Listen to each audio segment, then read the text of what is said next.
여러분 안녕하십니까, 백운기입니다. 대통령의 부인이라는 자리에 있으면서 대통령보다 더 막강한 권력을 휘둘렀던 김건희에 대한 항소심 결론이 오늘 나옵니다. 1심에서 받은 선고 형량은 고작 1년 8개월, 우리 국민의 눈높이와는 동떨어진 것이었죠. 돌이켜보면 3대 특검 중에 김건희 특검은 아무리 생각해도 이해할 수 없는 결과를 내놓았습니다. 우리는 1심 선고 때 온갖 이유를 들어서 김건희 봐주기에 급급했던 우인성 판사를 비난하지만 그 이면에는 단호하고도 촘촘하게 김건희의 죄를 엮지 못한 특검의 부실 수사가 있었다고 봐야 합니다. 김건희가 누굽니까? 국민들은 지금도 기억합니다. 남편을 바보라고 놀리고 공식 행사 때마다 센터에 서려고 하고 수많은 인사에 개입하고 뇌물을 스스럼없이 받고 마치 자신이 대통령이나 된 듯 거들먹거리던 그 모습을. 오늘 항소심 선고, 특검은 그대로지만 재판부가 바뀌었으니 정의와 상식에 부합하는 선고를 기대해 봅니다. 생방송 백운기의 정치 1번지 출발합니다. 여러분, 어제 정어리몰에서 갈비살 소개해드렸는데 반응이 아주 좋았습니다. 저는 어제 그런 생각이 들었어요. 정어리몰과의 만남은 정어리언의 특권이다. 무슨 말씀이냐? 정어리언이 아니면 이렇게 좋은 상품을 이렇게 좋은 가격에 만날 수가 없잖아요. 그런데 여러분들이 정어리언으로 여기 정치 1번지에 계시니까 이렇게 기가 막힌 상품을 만나게 되는 거 아닌가? 그래서 특권이 아닌가? 그런 생각이 들었습니다. 너무너무나 맛있고 좋은 고기인데 이렇게 좋은 가격에 만나는 거 정어리언의 특권 아닙니까? 소갈비살은 정어리몰이 처음 소개해드리는 상품인데요. 아마 제가 봤을 때는 이 소갈비살 여러분들 그동안 뜨겁게 좋아했던 뒷고기 뛰어넘을 것 같습니다. 온라인에서 판매하는 일반 저가 상품하고는 완전히 다릅니다. 초이스 등급 이상의 갈비살을 30년 장인이 다 손질해서 보내드리니까 아마 드셔보시면 우와 이렇게 놀라실 것 확실합니다. 처음엔 그냥 갈비살이겠지 생각하고 별 기대 안 해도 정말 부드럽고 고기향이 좋아서 깜짝 놀랐다는 분들이 많으신데 한번 꼭 드셔보시길 자신있게 추천드립니다. 한 팩에 200g인데 이걸 1+1 2팩 400g을 19,900원 보내드리니까요. 정말 이제 식당 가실 필요가 없죠. 갈비살 이런 가격에 드시는 것 자주 오는 기회가 아닙니다. 여러분 맛있게 드시고요. 또 이제 4월이 끝나가는데 4월까지만 진행하는 인기 상품 있죠. 선크림 1+1 자연산 감성돔 두 가지도 5월부터는 행사가 마무리되니까요. 필요하시면 지금 구매하시기 바랍니다. 정어리 선크림은 1+1 구매하시면 15,000원 상당의 자외선 차단 마스크까지 사은품으로 보내드립니다. 1551-3158 전화 주문하셔도 됩니다. 친절하게 안내해 드리겠습니다. 오늘은 힘차게 달리겠습니다. 파워토크에서 김민아 시사평론가와 강수영 변호사님 함께 우리가 주요 이슈 살펴보고요. 또 이슈의 완성 있는 날이죠. 신유진 변호사, 김성환 시사평론가와 함께 깊이 있게 이슈를 들여다보고 주불리 민주당 김병주 의원 모시고 여러 가지 궁금한 것들 또 살펴보도록 하겠습니다. 여러분 함께 가실 준비 됐지요? 김민아 시사평론가님 어서 오세요. 반갑습니다. 안녕하세요. 네, 강수영 변호사님. 안녕하세요. 안녕하세요. 네. 방금 재원의 속보가 들어왔는데 오늘 권성동 2심 선고 있었는데 징역 2년 나왔네요. 1심하고 똑같은 거죠? 그렇습니다. 왜 똑같이 하나도 안 깎아줬죠? 뭐 감형의 요소가 전혀 없으니까요. 뭐 예. 반성을 하나 인정을 하나 끝까지 고개 빳빳하게 들고 자기는 잘못한 거 없다는 식으로 나오는데 법원 입장에서 감형해 줄 이유가 전혀 없죠. 뭐 피해자에게 뭐 피해 회복을 해준 것도 아니고 이제 정치인으로서의 생명은 끝났다. 예, 그렇게 평가하겠습니다. 그동안에 참 지뢰밭을 많이 건넜지요. 강원랜드 특채 건도 있었고 여러 가지 많이 있었는데 이제 빠져나갈 구멍이 없는 거죠. 사실 뭐 권성동 의원 검사 출신이고 법률가 출신이고 뭐 하기 때문에 빠져나갈 구멍을 뭐 찾고 자기가 혼자 살기 위해서 뭐 여러 가지 뭐 수를 쓴다고 하면 과연 빠져나갈 구멍이 없었을까라는 생각도 듭니다. 그런데 이 사건은 정치 권력이 아주 긴밀하게 다 자기들끼리 연결되어 있는 사건이지 않습니까? 그래서 혼자 살아나갈 수가 사실은 없는 사건입니다. 윤석열하고 다 연결되어 있는 사건인데다가 윤석열 정권에서 권성동이라는 사람이 뭐 잔챙이 그리고 저 말단 그랬으면 아마 혼자 빠져나갔을 수도 있었는데 윤석열 정권의 핵심 중에 핵심이었지 않습니까? 혼자 빠져나갈 수가 없는 거죠, 도저히. 예. 그러니까 이거는 뭐 하나도 형을 깎아줄 수가 없는 상황으로 스스로 걸어 들어갈 수밖에 없었다. 이렇게 보입니다. 지금도 권성동 하면 생각나는 게 맨 처음에 윤핵관 얘기 이준석이 처음 얘기했을 때 막 발끈했잖아요. 그랬다가 나중에 또 선거할 때는 나는 윤핵관 중에 윤핵관이라고 막 자신 있게 얘기하고 그랬어요. 40년 술 친구인가 뭐 그런 얘기도 하고. 예. 예. 과연 친구가 맞았는지도 사실 모르겠는데 네. 왜냐면은 그게 어렸을 때 사실 어디서부터 윤석열과 친구였냐라고 물어보니까는 어렸을 때 외갓집에 갔는데 뭐 권성동이 있었다.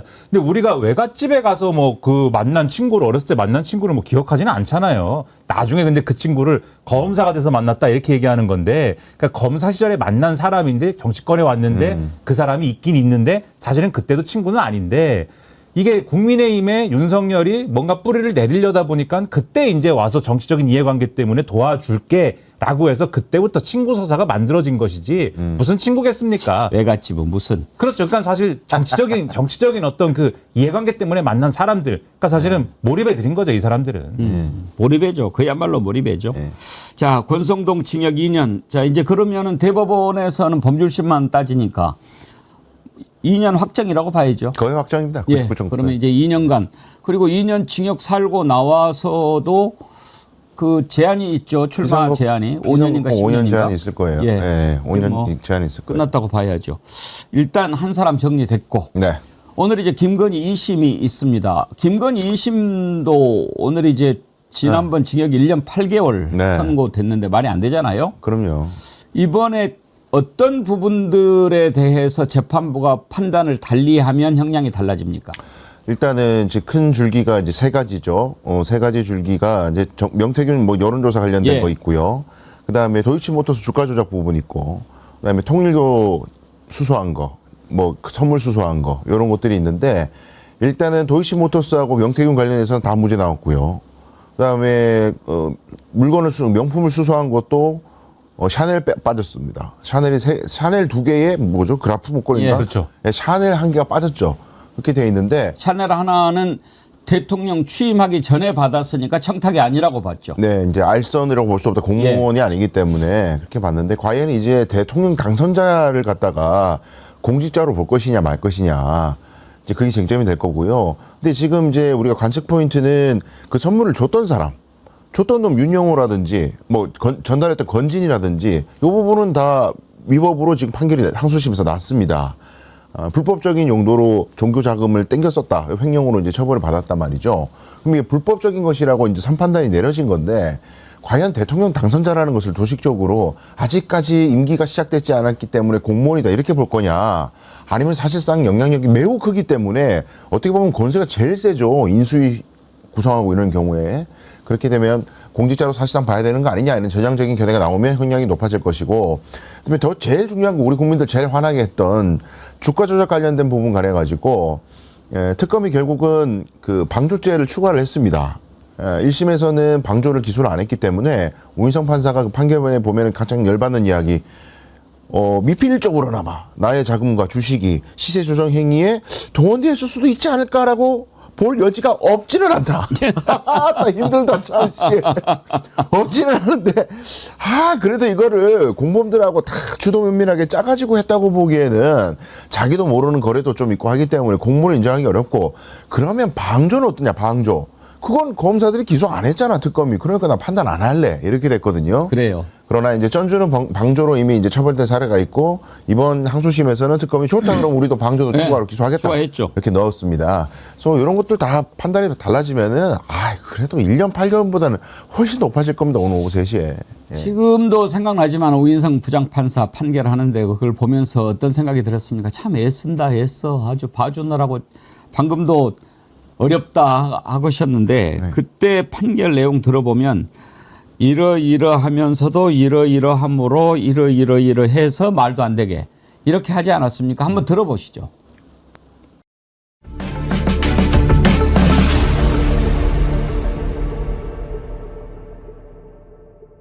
피고인은 미필적으로나마 자신의 자금이나 주식이 시세 조정 행위에 동원될 수 있음을 인식하면서도 이를 용인하였다고 볼 여지가 없지 않습니다. 이 사건에서 방조의 성립 여부는 공방의 대상이 아니었기 때문에 방조의 성립 여부에 관하여는 더 나아가 판단하지 아니합니다. 더 나아가 판단하지 아니한다.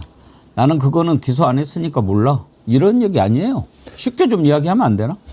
그렇죠. 그리고 판단하고 싶지 않다는 것이기도 하고, 그리고 이 판결을 사실 저 부분이 이제 부각됐지만 다른 부분도 보면은 사실상 이제 방조가 아니라고 판단한 것 같아요. 이제 저 판사가. 근데 어쨌든 저 부분이 핵심인 건데, 그러니까는 전반적으로 어쨌든 간에 이 김건희의 이 도이치모터스 관련 행위에 대해서 전반적으로 어쨌든 죄가 없다는 쪽으로 여러 가지로 이제 이 여러 정황을 봤을 때는 그렇게 판단한 것 같고, 그러니까는 죄가 된다는 쪽으로 판단했으면은 사실 만들 수 있는 논리가 여러 가지가 있는 건데, 가령 이제 시효 문제도 그렇지 않습니까? 우리가 이 도이치모터스 주가 조작과 관련돼서는 지금 거의 지금 그 2022년 1년, 2년 그때부터 계속 우리가 계속 학습을 하면서 계속 이제 얘기를 해왔기 때문에 지겹게 이제 뭐 많이들 이제 들으셨겠지만은 이 사건이 크게 나누면 이제 두 가지의 시기가 있는 거지 않습니까? 근데 이 공소시효를 판단할 때 이 쭉 이어지는 사건이다라고 하면은 요거를 이때부터 이때까지 이어진 사건이니까 마지막에 행위했을 때를 이 묶어가지고 요거를 시점으로 해서 공소시효를 판단할 수 있겠다. 이렇게 판단할 수 있는 그러한 방법이 예. 있는가 하면은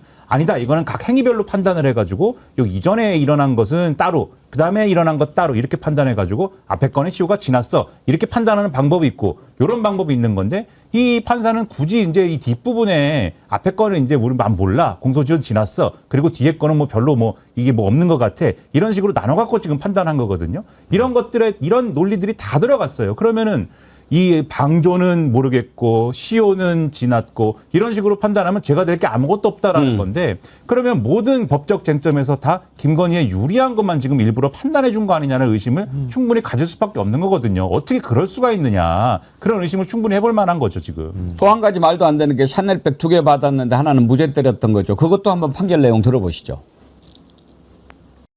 2022년 4월 7일경 802만 원 샤넬 가방 등 수수 관련하여 그 수수 사실은 피고인이 인정하고 있고 이를 보강하는 증거도 있습니다. 그러나 그 직전인 2022년 3월 30일경 피고인이 윤영호에게 대선을 도와줘서 고맙다는 취지로, 윤영호는 피고인에게 대통령 당선을 축하한다는 취지로 전화통화를 하였으나 이는 의례적인 표현이고 대화 내용 중 청탁이라고 볼 만한 것이 없고, 그 시경부터 가방을 수수할 당시까지도 청탁이라고 볼 만한 것이 없어 이를 전제로 하여 알선 명목으로 금품을 받은 것으로 볼 수는 없습니다. 따라서 이 부분은 무죄로 판단됩니다. 똑같은 가방을 받았는데 하나는 무죄를 내린다. 하여튼 우인성 우리가 이름 기억해야 합니다. 그리고 어디까지 가는지 한번 지켜보도록 합시다. 오늘은 이제 재판부가 다른데 두 가지만 짧게 짚어보고 다음 이슈로 넘어가죠. 네. 일단 오늘 항소심 재판부는 이게 내란 전담 재판부가 설치가 됐지만 내란 사건이 아니니까 네. 일반적인 그냥 고등법원 항소심 예, 예. 판단하는 거죠, 재판부가. 그렇습니다. 예, 예. 어떻게 예상하십니까? 저는 뭐 이렇게 참 조심스러운데, 그래도 구형이 지금 15년이잖아요. 근데 구형대로 선고될 가능성은 크지 않아 보이고요. 대충 이 모든 게 다 이제 특검 주장들이 받아들여졌을 때 말씀하셨던 뭐 포괄일제 부분, 공소시효도 넘어가고 방조도 인정되고 명태균 것도 다 유죄로 인정받았을 때는 6년에서 8년 사이 정도 선고될 6년에서 가능성이 8년. 있어 보입니다. 예. 김민하 평론가님은요? 제가 이제 뭐 법 전문가가 아니고 변호사가 아니기 때문에 전적으로 저는 강수영 변호사님 말씀이 맞다고 생각하고, 예. 이 판결은 바로 잡힐 수밖에 없는 판결이다. 이 맞아요. 우인성 판사의 이 판결은 이 봐주려고 마음먹은, 제가 이 법적 전문 지식이 없지만 여기서 제가 학습을 한 게 있습니다. 느낀 게 있습니다. 봐주려고 마음을 먹으면 사건을 어떻게 다루면 되느냐, 잘게 쪼개면 됩니다. 예를 들면 제가 여기서 정말 뭐 화를 벌컥 내고, 그 다음에 예를 들면 강수영 변호사는 정말 나쁜 사람이야 라고 이제 얘기한 다음에 그 다음에 뭐 박차고 나가버렸다. 그럼 이게 하나로 묶으면은 이게 참 그 어떤 그 이 방송이 마음에 안 드는구나 이런 맥락이 나올 수가 있지 않습니까? 근데 이거를 잘게 자르면은 화를 냈고 그다음에 강수영 변호사한테 뭐라고 했다. 그러면 강수영 변호사가 마음에 안 들었구나라고 끝낼 수가 있잖아요. 나간 것 따로, 강수영 변호사의 마음에 안 들었다고 얘기한 것 따로. 그러니까 각각의 맥락이 끊어지지 않습니까? 그러나 저는 지금 그러한 행위를 하고 있지 않죠. 이러한 방송이 행복하다라는 것 뜻인데. 나 처음에 긴장했어. 행복하고 지금 마지막 방송이잖아. 긴장시키네.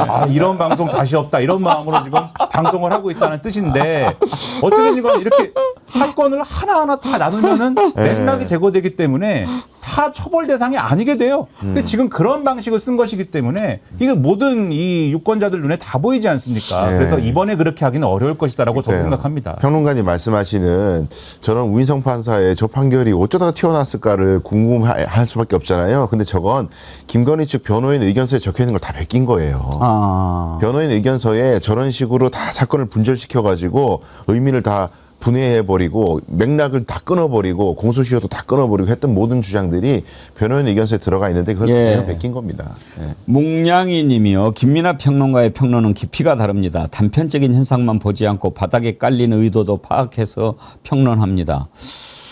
묵냥이 님하고 어떻게 돼요? 제가 뭐 어떻게 되냐는 것은 제가 뭐 네. 팬이시죠? 어떻게, 네. 감사드립니다. 네. 네. 아이들을 묵냥이라고 쓰세요? 제가요? 저는 그렇진 않지만은 네. 감사드립니다. 네. 그리고 한 가지 더. 이제 내일 윤석열 체포. 2심 선고가 있는데 그건 이제 체포 방해 관련된 거죠. 네네네네. 지금 내란죄 관련된 것은 아니고. 아니죠. 예. 그러면 윤석열은 체포 방해에 대한 것이 있고 일반 이적죄도 있고 내란도 있고 무궁무진한데 네. 김건희는 내일 2심이 가장 큰 대목 아닌가요? 그렇죠. 예. 이거죠. 전부 다 거의 다. 네네네. 근데 사실 김건희도 내란 주요 임무 종사 나는 했을 거라고 보는데. 네, 종합특검에서 사실 밝혀야 될 부분인데 예. 사실 그 부분 참 어려운가 봐요. 거기까지 잘 못 닦고 있습니다. 그런 부분들 찾아봐야죠. 다음으로 넘어갈 텐데 어제 박성재는 징역 20년 구형했죠? 네, 6월 7일인가 선고 예정돼 있습니다. 예. 예. 그런데 박성재가 어제 징역 20년 구형을 내렸는데 막 울었다고 그러더라고요.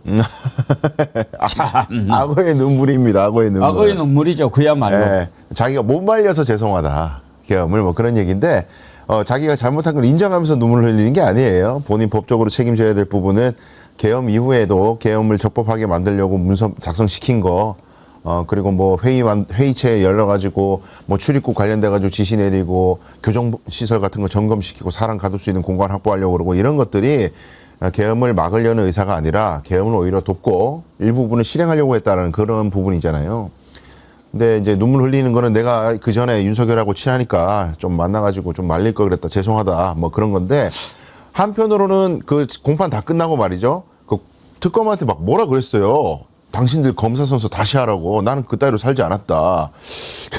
그런데 징역 20년 구형했는데 정말 왜 울었는지 네. 왜 울었다고 생각하세요? 저는 이 법 전문가지 않습니까 또. 물론 이제 변호사님 있는데 또 법 전문가들을 다 욕하면 안 되는데 저는 그 법정에서의 행위들에 대한 이 법 전문가들의 판단은 특히 이제 검사하고 검사 오랫동안 하고 뭐 이런 사람들은 여기서 어떻게 행동을 해야 법적으로 어떤 의미를 가질 것이다. 판결에 어떤 영향을 미칠 것이다라는 판단을 기본적으로 했을 거라고 저는 생각을 합니다. 맞습니다. 그러니까 거기에 영향을 미치기 위한 어떤 행위, 내가 반성을 하고 있다. 그 반성을 하고 있다는 것을 심적으로 그러한 어떤 진심 어린 반성을 하고 있다는 것을 정말 보여주려면 내가 지금 뭘 해야 될까? 이런 어떤 기본적인 판단이 있기 때문에 눈물을 흘리는 것이지 지금 뭘 반성을 하겠습니까? 그 전까지 윤석열의 영향이 조금이라도 남아있던 시기까지 이 박성재 전 장관 어떤 태도였죠? 계속 내가 뭘 잘못했느냐라는 태도였어요. 매우 고자세였거든요. 맞습니다. 이런 적이 없습니다. 지금까지. 근데 지금은 이렇게 하지 않으면 안 된다고 판단하니까 그렇게 우는 한 거지. 척해야 뭐 좀 정상이 잠작되지 않을까. 그런데 그렇죠. 저는 왜 울었냐? 망했다. 왜? 이진관 판사거든요. 그렇죠. 이진관 네. 판사예요.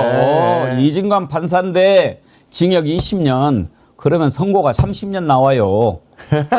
그러니 나 그 형보다 더 높게 나와. 망했다. X 됐다. 진심의 눈물이었다. 진심의 눈물이라고 그것은 봅니다. 악어의 눈물이 아니고 진심 어린 어떤 눈물이었다. 얘는 악어의 눈물조차도 안 나와요. 왜 악어의 눈물이라고 하는지 아시죠? 악어의 눈물은 이제 슬퍼서 흘리는 눈물이 아니기 때문에. 악어가 이렇게 그러니까 먹이를 먹을 때 이거를 소화를 잘 되게 하기 위해서 몸에서 이렇게 분비물을 내는데 그게 눈에도 이렇게 나온대요. 그래서 눈에 이렇게 눈물이 딱 나오는데 마치 이걸 먹고 내가 잡아먹어서 미안해하고 흘리는 눈물인 것처럼 보이니까 네. 그걸 악어의 눈물이라고. 그래서 네. 거짓으로 흘리는 눈물이 악어의 눈물 아닙니까? 주로 하품을 할 때 눈물이 나오거든요. 다른 때는 잘 안 나오는데. 예, 자, 넌 죽었어. 넌 죽었어. 네. 자, 이진관 판사 6월 9일이요. 네, 6월 6월 9일. 9일인가? 예, 6월 9일 기다려 봅니다. 이렇게 하나하나 이제 정리가 될 겁니다. 네.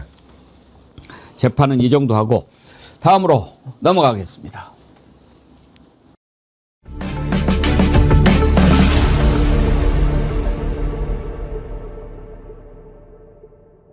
자, 관심을 모았던 민주당의 공천이 이제 거의 정리가 됐습니다. 일단 김용 전 부원장은 이번에 배제가 됐어요. 네. 아무래도 좀 부담스럽겠죠? 그렇습니다. 그렇게 될 수밖에 없었다고 저는 생각하고요. 저도 안타깝고 참 안쓰러운 마음이 있는데요. 근데 지금 저는 이제 특별히 이제 대구에서 왔으니까 대구나 뭐 부산이나 울산이나 경남도지사 뭐 이쪽 선거가요. 지금 절대 만만하지 않습니다.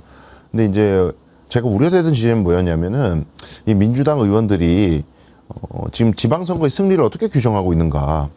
영남 지역을 내줘도 그거는 뭐 원래 그 사람들은 답이 없는 사람들이니까 원래 그런 거고 수도권만 다 쟁탈하면은 수도권하고 강원도하고 쭉 쟁탈하면 그건 지방선거 승리다. 2018년 정도 수준만 해도 큰 승리니까 뭐 영남 뭐 안 돼도 뭐 그거는 원래 그 사람들이 답이 없는 걸 뭐 그렇게 생각하는 거 아닌가라는 걱정까지 좀 들었어요. 김용전 부원장에 대한 공천이 영남 선거에서는 분명히 변수가 될 수 있었습니다. 그리고 제가 지금 방송 여러 군데에서 지금 방송하잖아요. 보수 패널들 만나면은요. 다 비슷한 얘기하는 게 김용전 부원장 공천만 기다리고 있다 그러는 거예요. 공천만 딱 되면은 지금 진행 중인 민주당이 하고 있는 국정조사는 전부 다 김용전 부원장을 갖다가 구명하려고 한 정치적인 의도에서의 국정조사였고 왜 굳이 김용전 부원장을 살려줘야 되느냐? 그 사람을 살려줘야 이재명 대통령에 대해서 이 사람이 폭로를 하지 않는다. 이 사람이 공천을 안 주게 되면은 이 사람이 배신을 하게 되면 이재명 대통령에 대한 여러 가지 이야기를 할 수가 있기 때문에 제2의 유동규가 되는 거를 막으려고 이렇게 하는 거야. 별의별 희한한 프레임 다 짜놓고 딱 준비하고 입을 쫙 벌리고 있단 말이에요. 제가 지난번에 우리 강수영 변호사가 CBS에 네. 그 박재홍의 한판 승부. 한판 승부에 예. 서정욱 변호사랑 같이 나와서 이렇게 네. 토론하는 걸 들었거든요. 예. 그랬더니 서정욱 변호사가 그렇게 얘기하대요. 그러니까요. 정청래 대표 다시 봤다고 뭐 김용천 부원장 공천 안 하려고 하는 거 보고 네. 전략가라고 뭐 이렇게 썰레발을 까더라고. 그러니까 그게 현실적인 위험이었습니다. 일단 이제 김용전 부원장은 일단 다음으로 이제 기약을 하고 하남, 평택, 안산 어떻게 정리가 될까 했는데 거의 뭐 우리가 예상한 대로 된 것 같아요. 그렇죠? 그렇죠. 지난주에도 비슷한 말씀 드렸는데 아마 하남 갑에는 이제 이광재 전 강원지사 될 것이고 거의 언론도 그렇게 예상을 했고 그렇게 되면 김용남 전 의원이 아마 평택을에 갈 것이고 뭐 안산 갑은 이제 뭐 그 김남국 전 대변인 될 것이다. 이렇게 전망을 했는데 거의 이제 그대로 된 거죠. 다만 요 일주일 동안에 사실은 그 내부에서의 좀 진통이랄까 여러 가지 얘기가 오갔던 것 같은데 평택을이 이제 부담스럽죠. 민주당 후보들 입장에서는 이게 조국 혁신당 대표하고 이제 겨뤄야 되는 문제도 있고 또 진보당 김지현 후보도 있고 복잡하지 않습니까? 거기가 더군다나 이 복잡한 문제가 보수정당 후보들이랑 겨루는 거면은 그냥 또 열심히 싸우면 되는데 이게 뭐 여러 가지 이 또 우군들이랑 싸워야 되는 문제가 있고 근데 우군들이랑 싸우다 보니까 마지막 단계에서는 단일화를 할 거냐 말 거냐 이 문제가 이제 끼어드는 문제가 있고 단일화를 하는 어떤 그 결과에 따라서는 혹시나 내가 그냥 후보직 내려놔야 되는 어떤 그런 위험성도 있는 거거든요. 저는 이 위험성이 뭐 크다고 보지는 않는데 어쨌든 그런 가능성도 있는 것이기 때문에 내가 열심히 하고 안 하고에 따른 것과는 무관하게 이게 선거를 포기해야 되는 가능성도 혹시나 있는 것이기 때문에 이게 아주 부담스러운 요 자리니까 서로 안 간다고 한 거죠. 사실 나는 하남이 좋다. 그래서 이제 김용남 전 의원도 이제 용남 하남 가남 이거 한 것이고 이광재 전 지사도 나는 지금 분당 갑에 뼈를 묻는다고 하고 와서 이제 지난번에 안철수 의원하고 겨뤄가지고 진 다음에 정말 여기에 밭을 잘 갈아가지고 한 번 더 승부한다고 한 건데 자, 또 우리 가야 되느냐? 김용남 후보 전화 연결이 됐어요. 한번 좀 통화해 봅시다. 의원님 안녕하세요. 네, 안녕하세요. 김용남입니다. 축하드려야지요. 아니, 정치하는 사람이 출마하게 되면 축하받을 일이죠. 그렇죠. 그리고 어때요? 근데 솔직히 피하고 싶었던 지역이기는 합니까? 아니요, 뭐 저는 처음부터 당에서 필요하다고 결정하면 무조건 그쪽으로 출마하겠다고 말씀을 드렸었고 그건 처음부터 끝까지 마찬가지고요. 예. 제가 평택에 인연이 예. 깊어요. 아, 나 좀 물어보고 싶었어요. 인연이 있어요? 제가 이제 검사하다가 나와서 예. 법무법인 1호라고 그 법인을 세워갖고 운영을 한 3년 정도 하다가요. 예. 이제 그때는 수원에서 했는데 예. 아무리 봐도 평택이 좋아질 것 같은 거예요. 어허. 그래서 그때가 인구 한 40만 명 정도 평택시 인구가 그럴 때인데 지금은 몇 만이에요? 지금은 거의 70만 가까이 와. 돼요. 그래서 예. 이거 평택이 앞으로 인구 100만 도시가 되겠는데? 음흠. 라는 생각을 갖고 저희 법무법인 1호의 평택 사무소를 개설한 게 2016년 8월 달입니다. 예. 그러니까 만 10년 돼가요, 지금. 그래서 뭐 수시로 변호사 업무 때문에도 평택을 오고 갔고 또 수원이 경기 남부권의 그 화성이나 평택하고 예. 사실은 많이 같은 생활권으로 묶여 있어요. 제 고등학교 친구들 중에도 평택에서 유학 온 친구들도 많이 있고 그래서 그렇구나. 인연이 많이 있습니다. 예. 하남에도 인연이 있지는 않나요? 거기는 제 부모님 선영을 하셨죠.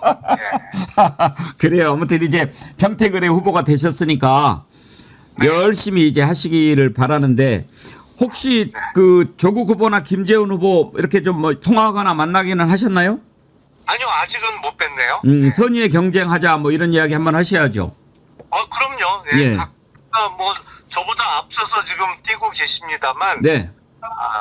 평택 주민들께 어떤 후보가 앞으로 평택의 미래를 같이 할 건지 그리고 평택이 경제적으로 대단한 게 서쪽으로는 평택 항부터 시작해서 동쪽으로는 세계 최대 반도체 공장인 삼성 반도체 고덕지구까지가 다 평택 을 지역입니다. 그래서 한국 경제에 있어서도 중요한 의미를 차지하는 이 평택에 누가 가장 주민들의 삶의 개선을 위해서도 좋은 후보일지를 앞으로 상당 기간 동안 열심히 뛰고 설명드리고 그리고 만에 하나 그렇게 열심히 각자 뛰었는데 이렇게 우리끼리 경쟁하다 보면 국민의힘이 당선될 수도 있겠는데 그런 상황이 만에 하나 벌어진다고 하면 그때 10월 합치자 이런 논의를 시작해 볼 수 있겠죠.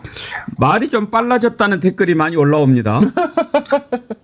아무래도 후보가 되니까 항상 시간에 쫓기거든요. 그래서 제가 말하면서도 이거 평소 내 말하는 톤에 약간 1.5배속 좀 되겠는데 이런 생각을 좀 스스로도 했습니다. 근데 지금 말씀하시는 거 들어보니까 발표는 어제 났지만 평택 그렇게 그 어느 정도 생각을 하고 계셨는지 정리가 쫙 돼 있으시네요. 그럼요. 항상 준비돼 있고 정리되어 있습니다. 오케이. 우리가 그동안에 이제 언제쯤 김용남 후보, 김용남 의원 전자 떼고 불러보나 했는데 이제 조금만 더 고생하시면 되겠죠? 많이 도와주십시오. 예. 이렇게 전화 된 김에 네. 방금 전에 이제 뭐 좀 그 이야기는 하셨지만 어떤 면을 가장 유권자들한테 부각하고 싶으신지요? 앞서 말씀드린 대로 평택은요 앞으로 대한민국 경제에 있어서 정말 중요한 위치를 차지할 겁니다. 이게 대중국 교역의 중심 창구인 평택 항부터 시작해서 여기 첨단 공장까지 없는 게 없거든요. 예. 그래서 평택을을 대표하는 국회의원은 물론 정치적인 이슈도 중요합니다만 정치 이슈를 포함해서 우리나라 산업과 경제의 모든 면에 있어서 골고루 다 잘할 수 있는 후보가 필요하다고 생각이 돼요. 알겠습니다. 그 부분은 그 정도고 딱 한 가지만 궁금한 거 여쭤보고 짧게 마치겠습니다. 아무래도 이제 가장 버거운 상대 또는 가장 신경 쓰이는 상대가 조국 후보 아니겠어요? 그렇죠. 그런데 요즘에 이제 평택 결정되기 전부터 김용남 의원께서 그 그때 한나라당인가 뭐 새누리당인가 계실 때 자유한국당. 네. 조국 후보 그저 세게 공격했던 영상들이 많이 나오더라고요. 아, 예, 예. 그런 부분들 이번에도 좀 공격하면서 조국 후보를 상대하실 생각인가요? 아니요, 저는 뭐 그때는 제가 지금의 야권에 몸을 담고 있었고 이른바 조국 TF의 일을 하고 있었으니까 그랬는데, 물론 그때 제가 드린 말씀은 지금도 틀린 얘기는 전혀 아니라고 생각을 합니다. 그때 드린 말씀이 팩트라는 측면에서는 틀린 게 하나도 없거든요. 그리고 무엇보다도 어떤 코스닥 상장업체와 비상장업체를 통한 우회 상장 구도를 다른 사람도 아닌 청와대 민정수석으로 재직하는 동안에 그 구조가 만들어졌다는 거는 지금 판단해도 대단히 큰 문제라고 생각을 하고요. 다만 저는 지금 민주당과 조국혁신당 또 진보당까지 아울러서 우리가 지난 대선 전후부터 해서 정책 공조를 계속 이어오고 있는데, 이 정책 공조에 흠이 가는 일은 하지 않겠다라는 생각을 갖고 있고, 예. 선의 경쟁을 해야지 서로 상대방을 비난한다든지 흑색선전을 한다든지 그거는 저는 전혀 할 생각은 없습니다. 알겠습니다. 그 후보가 되시더라도 우리 정치 1번지에 꼭 나와주세요. 네, 알겠습니다. 예, 평택이 넓어서 이렇게 한 번씩 나와서 또 이렇게 인사하는 게 매우 도움이 많이 돼요. 예, 무척 넓습니다. 예, 건강 잘 챙기시고요. 또 뵙겠습니다. 네, 감사합니다. 네, 김용남 평택을 민주당 후보 만나봤습니다. 조국 대표 관련돼서 물어봤는데 일단은 그대로 칼을 갈고 있네. 그렇죠? 그렇죠. 사실 그 당시에 이제 김용남 전 의원 입장에서는, 김용남 후보 입장에서는 그 당시 내가 했던 얘기 사실관계가 안 맞았다 이렇게 얘기하는 것도 그렇잖아요. 네. 이제 이상한 것이고. 그때 뭐라고 했는지 한번 듣고 갈까요? 아, 그렇죠. 예. 주식 작전 세력의 최정점에 있는 사람입니다. 합병 과정에서 가장 많은 경제적 이익을 보는 사람이 조국 일가입니다. 조국 후보자에게 마지막으로 한마디만 묻겠습니다. 국민이 그렇게 만만합니까? 요즘에 이제 저게 많이 나온단 말이에요. 그런데 저런 전력을 갖고 있는 후보를 공천을 했다. 그러니까 민주당에서는 뭐 조국 아무리 우리하고 좀 가까운 당이라고 하고 합당한다고 해도 그냥은 안 넘어간다. 이런 차원의 공천 아니겠습니까? 아무래도 정청래 대표 입장에서는 좀 부담스러웠던 부분이 당 내외의 여론에 그런 시선들이 있었단 말이죠. 이게 부정할 수 없는 게 정청래 대표가 조국혁신당과의 합당을 추진을 했기 때문에 이게 또 이 선거 지나고 나서도 정청래 대표는 선거 연대를 바탕으로 계속 추진을 한다는 말을 해놓은 게 있기 때문에 이번에 조국 대표가 출마한 것을 고리로 해가지고 단일화를 추진하고 이런 걸 통해서 이걸 불씨를 살려가서 뭔가 전당대회에 유리하게 활용하는 거 아니야? 막 이런 얘기 하는 사람들이 있었단 말이에요. 이런 의심도 있고. 그래서 사실 더 평택을 어떻게 공천하느냐 이게 고민스러웠을 텐데 지금 김용남 후보를 공천을 함으로써 그리고 공천하자마자 어떻게 공교롭게도 조국혁신당의 신장식 의원이 이 얘기를 꺼냄으로써 예. 사람들의 인식이 이제 그런 게 아니라 정말 그 승부를 한번 끝까지 가더라도 한번 해보겠다는 거구나 이런 인식이 이제 생기게 된 거죠. 그래서 정청래 대표 입장에서는 예. 그런 거 아니야라고 할 수 있게 된 건데 근데 이게 사실 조국혁신당 입장에서도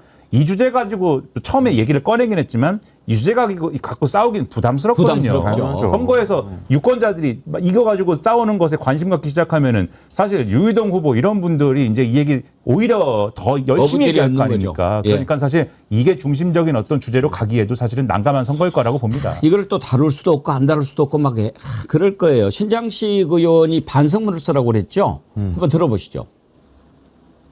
조국 대표에 대해서 사모펀드 관련된 건 기소조차 못했고요. 반성문 쓰셔야 되는 거 아닙니까? 근데 이제 자꾸 저걸 이슈하면은 네. 불편해지긴 되는데. 근데 저건 조국혁신당의 실책이에요. 저렇게 말씀하시면 저 사모펀드 관련돼 가지고 조국 대표가 기소가 안 됐다 뿐이지 가족은 기소가 돼 가지고 처벌을 받았단 말이에요. 그러니까 잘못이 없는 게 아니에요. 정치적인 법적 다툼을 지금 하자는 게 아니라 우리 일반 시민들이 보기에 정치인으로서의 도덕성을 평가할 때에는 문제가 있어 보이는 부분입니다. 조국 대표가 너무 과도한 수사를 받았고 검찰 권력에 의해 가지고 난도질을 당했기 때문에 동정 여론은 당연히 있고 정말 잘못된 부분이 있지만은 조국 대표가 아예 잘못한 게 없는데 억울하게 당했다 이렇게 평가할 수는 없는 거예요. 그러니까 조국 대표는 잘못한 만큼 벌 받았고 다시 이 국가를 위해서 뛸 수 있는 가치가 있는 사람이라는 걸 읍소를 하는 전략으로 가야 되는 거지 저렇게 꺼내버리면 또 진실 공방으로 가버리잖아요. 그럼 또 쟁점이 돼버리잖아요. 그럼 정말 저는 정무적으로 어리석은 접근법이라고 생각하고 김용남 전 의원 같은 경우에는 말씀하셨지만 더 구체적으로 제가 예상을 해보면 저런 과거의 일 가지고 하는 게 아니라 이재명 대통령이 특별히 모신 분이라는 이미지를 아주 부각시킬 거예요. 이재명 대통령이 중도 보수 쪽으로 실용적으로 스펙트럼을 굉장히 넓힐 때에 기여를 많이 한 분이기 때문에 이재명 정부가 하고자 하는 일을 나서서 할 수 있는 일꾼으로서의 역할이 아주 잘 될 수 있다. 근데 조국 대표는 반면에 아픈 얘기입니다만은 사면을 받았을 때 이재명 대통령이 지금 국정 지지율이 계속 굉장히 높잖아요. 계속 상승했잖아요. 유일하게 이재명 대통령의 국정 지지율이 확 꺾였을 때가 조국 대표 사면 때였습니다. 그러니까 이건 이미지를 말씀드리는 거예요. 대중들이 보기에 이재명 대통령을 도와주는 게 아니라 계속 뭔가 빚지고 대출받는 듯한 정치적인 대출. 그런 불편함을 끼치는 그런 이미지만 있어서 누가 더 국정 동력을 더 도와주느냐. 그리고 합이 잘 맞아가지고 또 이 지역에서도 그 합을 이용해서 일을 더 잘할 수 있느냐. 이 이미지를 부각을 시키기에는 좀 경쟁력이 아직까지 부족해 보인다. 그걸 숙제로 내드리겠습니다. 그리고 조국 대표 입장에서도 이게 과거에 이제 사건 가지고 얘기하는 것보다 평택을 어떻게 발전시킬 거냐 이거 가지고 이제 하는 게 훨씬 더 낫거든요. 그렇죠. 김용남 의원 이 수원 출신이지 않습니까? 그 제가 또 수원 사람 아닙니까? 네, 고향이 수원. 이 수원 사람은 사실 또 너무 이렇게 얘기하면 그런데 경기 남부권에 대한 또 큰 책임감을 갖고 있습니다. 그래서 이 책임감을 바탕으로 사실 벌써 막 줄줄이 나오잖아요. 김용남 전 의원이. 그래서 평택, 용인, 그다음에 무슨 뭐 사실 뭐 이 서쪽으로 가면 약간 그게 덜하고 요 뭐 화성 그다음에 오산 뭐 이쪽에 대해서는 사실 할 말이 많아요. 그러면 조국 대표 입장에서는 지금 무슨 뭐 당신은 검사 출신이다. 그다음에 무슨 뭐 보수 정당 출신이다. 이런 얘기 할 게 아니고 조국 맞아요. 대표는 여기 연구가 지금 없지 않습니까? 빨리 이 부분을 보완해 가지고 뭐 출마 선언도 먼저 했는데 그 얘기부터 빨리빨리 쭉 서사를 쌓아나가야 되는 거거든요. 근데 저런 얘기를 하고 있다는 게 저게 볼 때는 선거에 지금 최적화되어 있는 이런 전략을 갖고 있지 못하다는 거를 보여주는 거다 이렇게 생각이 돼요. 수원에 훌륭한 분들이 많이 계시군요. 그렇죠. 이제 김민아도 예. 있지만 이제 다소 리스트에 이제 밑에 위치하고 있는 유감스러운. 계세요. 저도 수원하고 연관이 있습니다. 아, 그러십니까? 제 본관이 수원입니다. 본관이 수원 백시. 예. 아, 이거 백시들이 또 네, 수원 백시가 단일한 또 예, 저희 본관인 걸로 알고 있습니다. 백가는 본관이 수원 하나죠. 아, 굉장히 중요한 성씨로 저는 알고 있습니다. 친하게 지내십시오. 아유, 네, 그럼요. 예. 무무님께서 슈퍼챗 2번이나 보내주시면서 민주당 김영남 후보님 화이팅 하시고요. 부탁드립니다. 조국당 네거티브 절대 안 됩니다. 더불어민주당과 조국당 지지자님들 서로 상처나지 않도록 서로 지켜봅시다. 패널님들도 부탁드립니다. 그러셨는데 예, 정말 선의의 경쟁 한번 이번에 하는 모습 보여줬으면 좋겠습니다. 경기 지역은 이렇게 정리가 됐고 이제 부산 북갑도 하정우 수석이 나오게 됩니다. 사의를 표명했고 이재명 대통령이 제가했다는 소식도 들렸는데 하정우 수석 나온다고 하니까 조중동이 난리가 났습니다. 오늘 아침 신문 사설을 한번 보실래요? 제목 조선일보 사설. 작업 걸지 말라더니 AI 수석 출마 국민 속이는 것. 이게 왜 국민을 속이는 걸까? 중앙일보. AI 국가 대계보다 선거 전략이 우선인가? 하정우를 그렇게까지 아껴줬는가요? 나 참 중앙일보. 동아일보 10달 된 AI 수석 한 달도 안 된 청와대 대변인의 보선 출마. 아주 난리가 났어요. 김민하 평론가님. 왜 이렇게들 걱정을 많이 해주죠? 걱정이라기보다도 국민의힘에서 써먹을 만한 논리를 사실 언론이 제공을 해준 거죠. 이제 저 얘기하겠죠. 한동훈 전 대표부터 시작해서 부산 선거에서는 저 얘기를 계속 할 겁니다. 아니 청와대에서 AI 강국을 이끈다면서 컨트롤 타워 역할을 하던 사람이 여기 나와가지고 뭐냐. 그리고 그러면은 청와대는 지금 뭐 이재명 정권은 AI를 포기한 것이냐. 그리고 그걸 뭐 그런 식으로 이제 가볍게 처신해가지고 말이야 등등등등. 그러니까 지금 하정우 맞춤형 이제 선거 논리를 이제 유포하기 시작했다. 그리고 하정우 수석의 출마설이 나올 때부터 사실은 어떻게 상대할 거냐 이런 것들을 보수 진영에서 열심히 이제 생각을 해왔다. 그걸 보여주는 거라고 볼 수가 있는데, 근데 이제 저런 논리는 사실 이제 제가 볼 때는 이 실질의 어떤 영역에서는 별로 그렇게 뭐 이 대단한 논리는 아니라고 생각이 되는 게, 청와대 수석으로서 뭐 AI 강국을 이끌어가고 그런 것도 필요하고 중요한 역할이지만 또 한 사람의 국회의원으로서 할 수도 있는 거거든요. 입법의 영역에서 충분히 할 수도 있는 것이고, 그 국회의원 돼가지고 할 수 있는 역할도 훨씬 많은 측면들이 있는 거 아니겠습니까? 하정우 수석도 이제 그런 포부를 갖고 있는 것이고, 그리고 또 이런 식으로 말을 하다 보면은, 이런 식으로 말을 만들다 보면은 보수 진영에서는 뭐 그런 사례가 없겠습니까? 지금 보수 후보 중에서는 그런 사람 없겠습니까? 그래서 저거는 제가 볼 때는 이례적인 논리에 지나지 않을 것이라고 보고, 이 지금 이제 하정우 수석이 부산 북갑에 출마를 하게 됨으로 인해서 이제 어떤 부산을 중심으로 한 선거에서는 하나의 서사가 생길 거예요. 이재명 대통령이 AI와 관련돼 가지고 굉장히 이제 붙잡고 싶었던 인재가 이제 북구갑에 이제 출마를 하게 되면서, 북구갑이라는 지역에 사실 전재수 시장 후보가 비우고 나온 데잖아요. 그럼 거기는 어떻게 할 거야? 라는 북구갑의 주민들의 의문이 있었을 텐데, 하정우 수석이 전재수 후보 또 이 후배인데, 학교 후배인데, 여기 훌륭한 사람 데리고 와서 이게 뭐 어떤 민주당을 상징하는 그런 인물은 아닌데, 경제 발전시킬 수 있는 AI 관련된 그런 발전시킬 수 있는 사람 데려와가지고 여기 데리고 와서 같이 선거 치른다고 한다. 그래서 뭐 어떤 정쟁 무슨 뭐 누가 뭐 잘났다 이런 얘기가 아니라 부산 발전시킨다고 한다. 이걸로 이제 선거 치르는 이런 서사를 만들려고 하는 거기 때문에 그런 전략에 집중해서 아마 이 선거전을 치를 것이다. 그래서 저런 얘기하고는 다른 어떤 그러한 선거 전략으로 갈 것이다라고 봅니다. 예. 영원히님 조중동이 발작을 하네 그랬는데, 정말 그 오늘 조중동 사설을 보면 발작한다 이런 느낌이 들어요. 기다렸어요, 사실 저들이. 예. 하정우 수석이 공천될 나오기만 거를 해라. 알고 있었고요. 공천되면은 프레임 딱 잡을 게, 야, 이때까지는 안 한다더니 뭐 당에서 8분 응선 넘었다 그러고 계속 방송 나서 안 한다 그러다가 갑자기 아침 저녁 마음 바뀌었다 그러다가 이제 또 나간다는 걸 보니까, 이때까지 대통령이 이야기하신 거는 전부 다 쇼였구나. 당신 띄워주려고 일부러 그랬다는 말이 진짜네. 그러면 대통령이 공천 개입하네. 대통령이 간섭하는구나. 뭐 이거 다 한참 전부터 짜놓고 있었어요. 이제 저런 게 염려돼가지고 제가 하정우 수석이 예. 나올 거면 나온다 그러고 안 나올 거면 안 나온다고 확실하게 얘기를 하라고 빨리빨리 좀. 쓸데없이 마이너스 받지 말고 제가 그렇게 비판해 왔던 것인데, 기왕 이렇게 결정됐으니까 제가 전망하기로는 지금 부산의 선거판이요, 좀 신기하게 돌아가는 게, 부산을 갖다가 정말 발전시키고 일꾼을 어떻게 누구를 뽑을지가 쟁점이 아니고 국민의힘 내부에 권력 투쟁을 하고 있어요. 근데 부산 시민들이 지금 당장은 워낙 장동혁이 너무 밉고 오랫동안 보수판이 넓잖아요, 부산에. 아주 그 못돼 빠진 이 장동혁을 물리칠 방법은 한동훈한테 표가 주는 게 방법일 것 같다. 그 실제로 많아요. 이게 결집하고 있는 건 맞는데, 근데 중요한 건 단일화가 안 되기 시작하면은 지금부터 서로 네거티브 공방한단 말이에요. 한동훈 특기가 뭡니까? 자기 컨텐츠가 없으니까 상대방 헐뜯는 거잖아요. 그럼 박민식 욕하고, 박민식 가만히 있겠습니까? 또 한동훈 욕하고 배신자라고. 이렇게 옥신각신 하다 보면은 부산 시민들이 이제는 또 염증을 양쪽에 다 느끼는 거예요. 지금 우리는 부산 상황이 녹록치가 않은데 너네들 권력 투쟁하라고 지금 이 선거하는 거야? 근데 하정우, 전재수는 딱 나와가지고 우리는 네거티브에 전혀 관심 없다. 부산 현재 상황을 타개하기 위한 솔루션, 우리는 여당 프리미엄, 대통령과 함께 이렇게 하겠다 짝짝짝 내세우면 이 판세가 순식간에 여론이 또 바뀔 수가 있어요.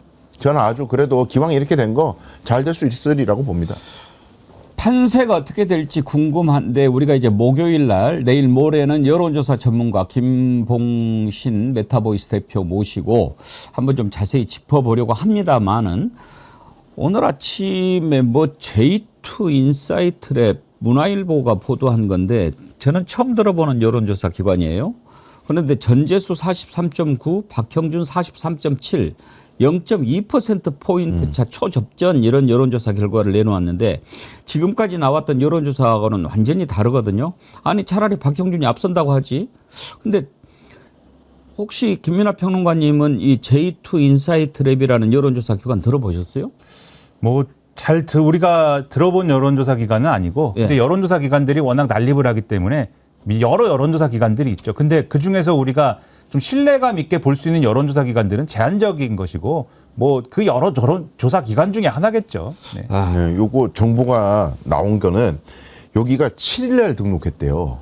아, 여론조사 기관을? 이 여론조사 기관이 7일날 등록이 그래서 내가 처음 돼가지고 들어봤구나. 이번 조사가 첫 조사래요. 예. 첫 조사고 요 대표가 조하연 씨라는 분인데 부산에서 활동하는 언론인이고 과거에 자유한국당 아하. 지방선거 출마자라고 합니다. 여기까지. 선거 때 되면은 이런 여론조사 기관들이 막 생기고 과거에도 사실 이 보수 정당에서 소위 말하는 가짜 뉴스 생산하고 막 이런 것과 연관 있는 사람이 또 여론조사 기관 만들었다고 해서 여론조사 기관에서 보수에 일방적으로 유리한 여론조사 지금도 있어요, 그 여론조사 기관이. 아무튼 뭐 모르겠습니다만 급조한 건 맞네. 네네. 예. 알겠습니다. 하여튼 이제 하정우 수석 나온다고 하니까 이렇게 난리가 났는데 또 한 군데 좀 짚어볼 게 이제 경기도예요. 국힘당이 아직도 후보를 못 정했죠. 국민의힘은 이제 그 소위 말하는 경선으로 진행 중인 그런 상황이고 그 3명 경선을 진행 중인 상황이고 양양자, 함진규 그다음에 그 이성배 3명 경선 진행 중인 상황. 그러니까 이제 뭐 유승민 나가라고 그래도 안 나간다고 그러고 안철수는 어떠냐고 그래도 뭐 면산 바라다 보고 있고 이제 이런 판국에 개혁신당의 조홍천 의원이 출마 선언을 했어요. 그러니까 이제 그 하정우 수석 나오는데 막 발작을 하는 조중동 같은 데서도 야 그러면은 지금 뭐 조홍천만한 사람이 없으니까 국힘당이 조홍천하고 이렇게 좀 연대해가지고 조홍천을 단일 후보로 하면 어떻겠냐.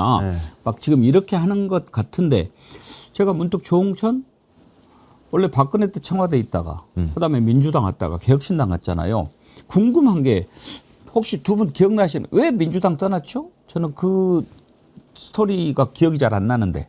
그 당시에 이제 그 민주당에서 이제 이재명 대표 시절에 그 공천하는 과정에서 그 공천하기 전 상황에서 전 맥락에서 소위 말하는 뭐 제3지대의 어떤 뭐 새로운 정치 세력이 필요하다 이러면서 뭐 시동 걸었던 뭐 이런 사람들이 있습니다. 그 사람들이 밖으로 나가서 이제 당시에 이제 이준석 등과 함께 같이 뭐 당을 만들자 그래서 이낙연 그룹하고 이제 이준석 의원하고 막 하나의 당을 만들고 뭐 이런 맥락들이 막 있어요. 그때 같이 갔던 이제 민주당 의원들이 있었는데 그때 이제 나간 거죠. 그래서 하나의 당을 만들었다가 당 만든 지 며칠 만에 깨졌죠. 이낙연 당시 전 총리하고 이준석 대표하고 당이 깨져갖고 그게 이제 지금의 개혁신당인 거고 이낙연 전 대표가 있던 지금 이 당인 거고 이렇게 깨진 상황인데 조홍천 지금 전 의원은 이 개혁신당에 남아있는 상태인 거고 이제 그렇게 된 거죠.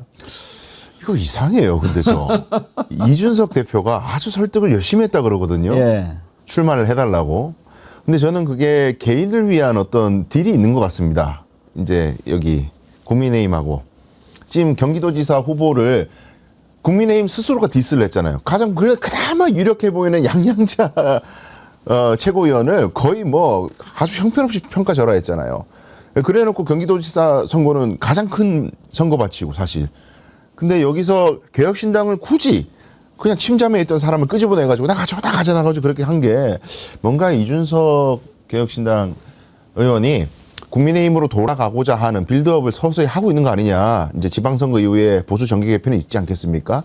그걸 예정해 놓고 그 상태에서 뭔가 단일화 협상 겸 본인의 나중에 정치적인 진로 이런 것들을 본인을 위한 협상을 하는 과정에서 조홍천 전 의원을 이용하는 거 아니냐. 저는 그런 의심도 듭니다. 이게 보수의 그 어떤 전략가를 자처하는 조선일보 이런 요 그룹들 있지 않습니까? 이런 주체들. 이런 주체들이 그리는 큰 그림이 자기들만의 그림이죠. 자기들만의 세계 안에서 돌아가는 그림이 있어요. 사실 지난주에 일주일 내내 장동영 물러나라가 이 조선일보의 그 구호였는데 예. 장동영 물러나라를 뭐 열심히 외쳤는데 그게 이제 어떤 그림이냐고 하는 뭐 다들 아시겠습니다만은 일단 이 지방선거에서 이재명 독재를 막아내자. 그 이재명 독재란 무엇이냐? 뭐 검사를 장악하고 검사를 막 이렇게 괴롭혀가지고 공소 취소를 이끌어내고 등등등등 이런 걸 하는 게 이재명 독재인데 그것을 막아내기 위해서 연합을 해야 된다. 오세훈, 그다음에 한동훈, 이준석 이렇게 연합을 해야 한다. 이 연합을 하기 위해서 이제 단일 후보를 만들고 각 지역에서 이렇게 해야 되는데 그거를 못하게 하는 게 장동혁이니까 장동혁이를 치워라. 이제 이거거든요. 이게 보수의 지금 전략이라고 하는 건데 이준석 생각은 그렇게 하려면은 자기들이 가져가는 게 하나는 있어야 되지 않습니까? 광역지사시장에서. 그렇죠. 근데 지금 딱 보니까는 국민의힘에서 경기지사 경기지사 후보가 제일 약하잖아요. 그러면 여기다가 우리 편 제일 센 거를 내서 여기서 일단 우리가 하나를 가져가고 우리가 하나 가져갔으니까 나머지 지역에서는 양보할 수도 있지. 이렇게 가져가는 판을 만들고 싶은 건데 그거를 마침 보니까 남양주에 좋은 이제 인재가 하나 있는 거죠. 이준석 대표 생각에. 그러니까 조응천 전 의원이 그럼 경기도지사를 나가줘야겠고 그럼 지금 대장선이라고 표현하지 않습니까? 그래서 조응천 전 의원이 경기도지사 나가서 국민의힘으로부터 받아내면 그러면 서울 부산 이런 데서는 사실 지지율 많이 안 나오는 후보들이 지금 개혁신당에 나가 있는 상황이 나가 있거나 나갈 거니까 여기서 양보해주고 그럼 우리가 연대 연합을 해갖고 이재명 독재를 막아냅니다. 이렇게 만들어낼 수 있다. 요 그림을 이제 서로 갖고 가는 거죠. 그래서 이준석 대표는 아마 보수 언론이나 요 보수의 무슨 뭐 전략가들이 그거를 도와줄 것이다라고 기대하고 있는 거고 보수의 전략가들은 그거를 만들기 위해서 장동혁을 계속 미워하자 이런 그림으로 가는 거죠. 대장선이 뭐예요? 대장선이라는 게 이제 임진왜란 때 이제 예를 들면은 그게 약간 그래서 제가 볼 때는 약간 일본스러운 이제 어떤 그런 맥락인데 해전을 치르면은 여러 배들이 이렇게 쭉 가지 않습니까? 그러면 그 배들 중에 이제 지휘관이 타고 있는 그 큰 배가 있지 않습니까? 그걸 이제 대장선이라고 하는 거죠. 주로 이준석 전 대표 그 병특 출신이지 않습니까? 그래서 자꾸 그렇게 군사에 관한 그런 그 군사 용어를 써서 항상 뭘 비유를 합니다. 네, 항상 그래요. 네. 원래 안 갔다 온 사람이 더 많이 알려고 그래요. 아는 척해요. 그러니까 저도 공익근무요원 출신인데도 그 군사 용어를 안 쓰는데도 그렇습니다. 저는 민원에 관한 얘기만 하는데. 그럼 공익이세요? 저도 공익인데. 그러세요? 아니요. 2년 내내 민원 접수만 해가지고 제가 민원 접수에 대해서는 잘 아는데. 지하철에서 잡상인 잡았습니다. 근데 조응천 전 의원 후보 나오면서 하는 얘기가 재밌더라고요. 아무리 봐도 나만한 후보가 없어서 나간다. 뭐 그렇게 얘기를 했는데 오늘 출마 선언했죠. 짧게 한번 들어볼까요? 나쁜 후보와 이상한 후보 둘 중 하나를 골라야 하는 최악의 선택지 앞에 놓인 6.3 지방선거에서 좋은 후보 조응천이 있다는 사실을 알려드리기 위해 지금 이 자리에 섰습니다. 다른 거 다 떠나서 나쁜 후보, 이상한 후보 그 옛날 것 갖다 쓰는 거 보면은 신선하지가 않아요. 어때 변수가 된다 안 된다? 전혀 안 된다고 전혀 안 봅니다. 된다. 네. 예.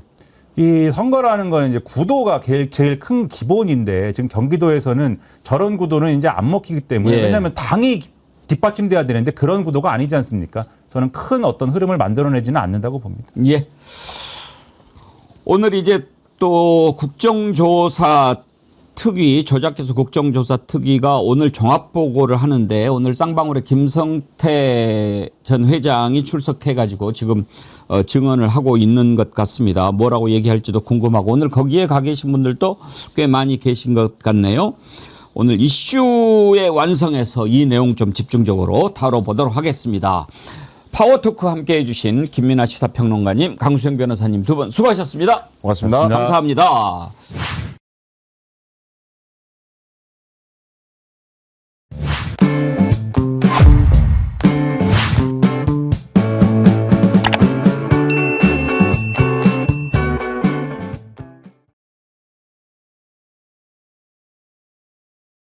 장안의 뜨거운 화제가 되고 있는 이슈의 완성 김성환 시사평론가 어서 오십시오. 네, 안녕하세요. 신유진 변호사님 네, 함께합니다. 안녕하세요. 오늘 네. 표정 좋아요. 네. 네. 지난주에 이슈 완성했는데 네. 엄청 반응이 좋았어요.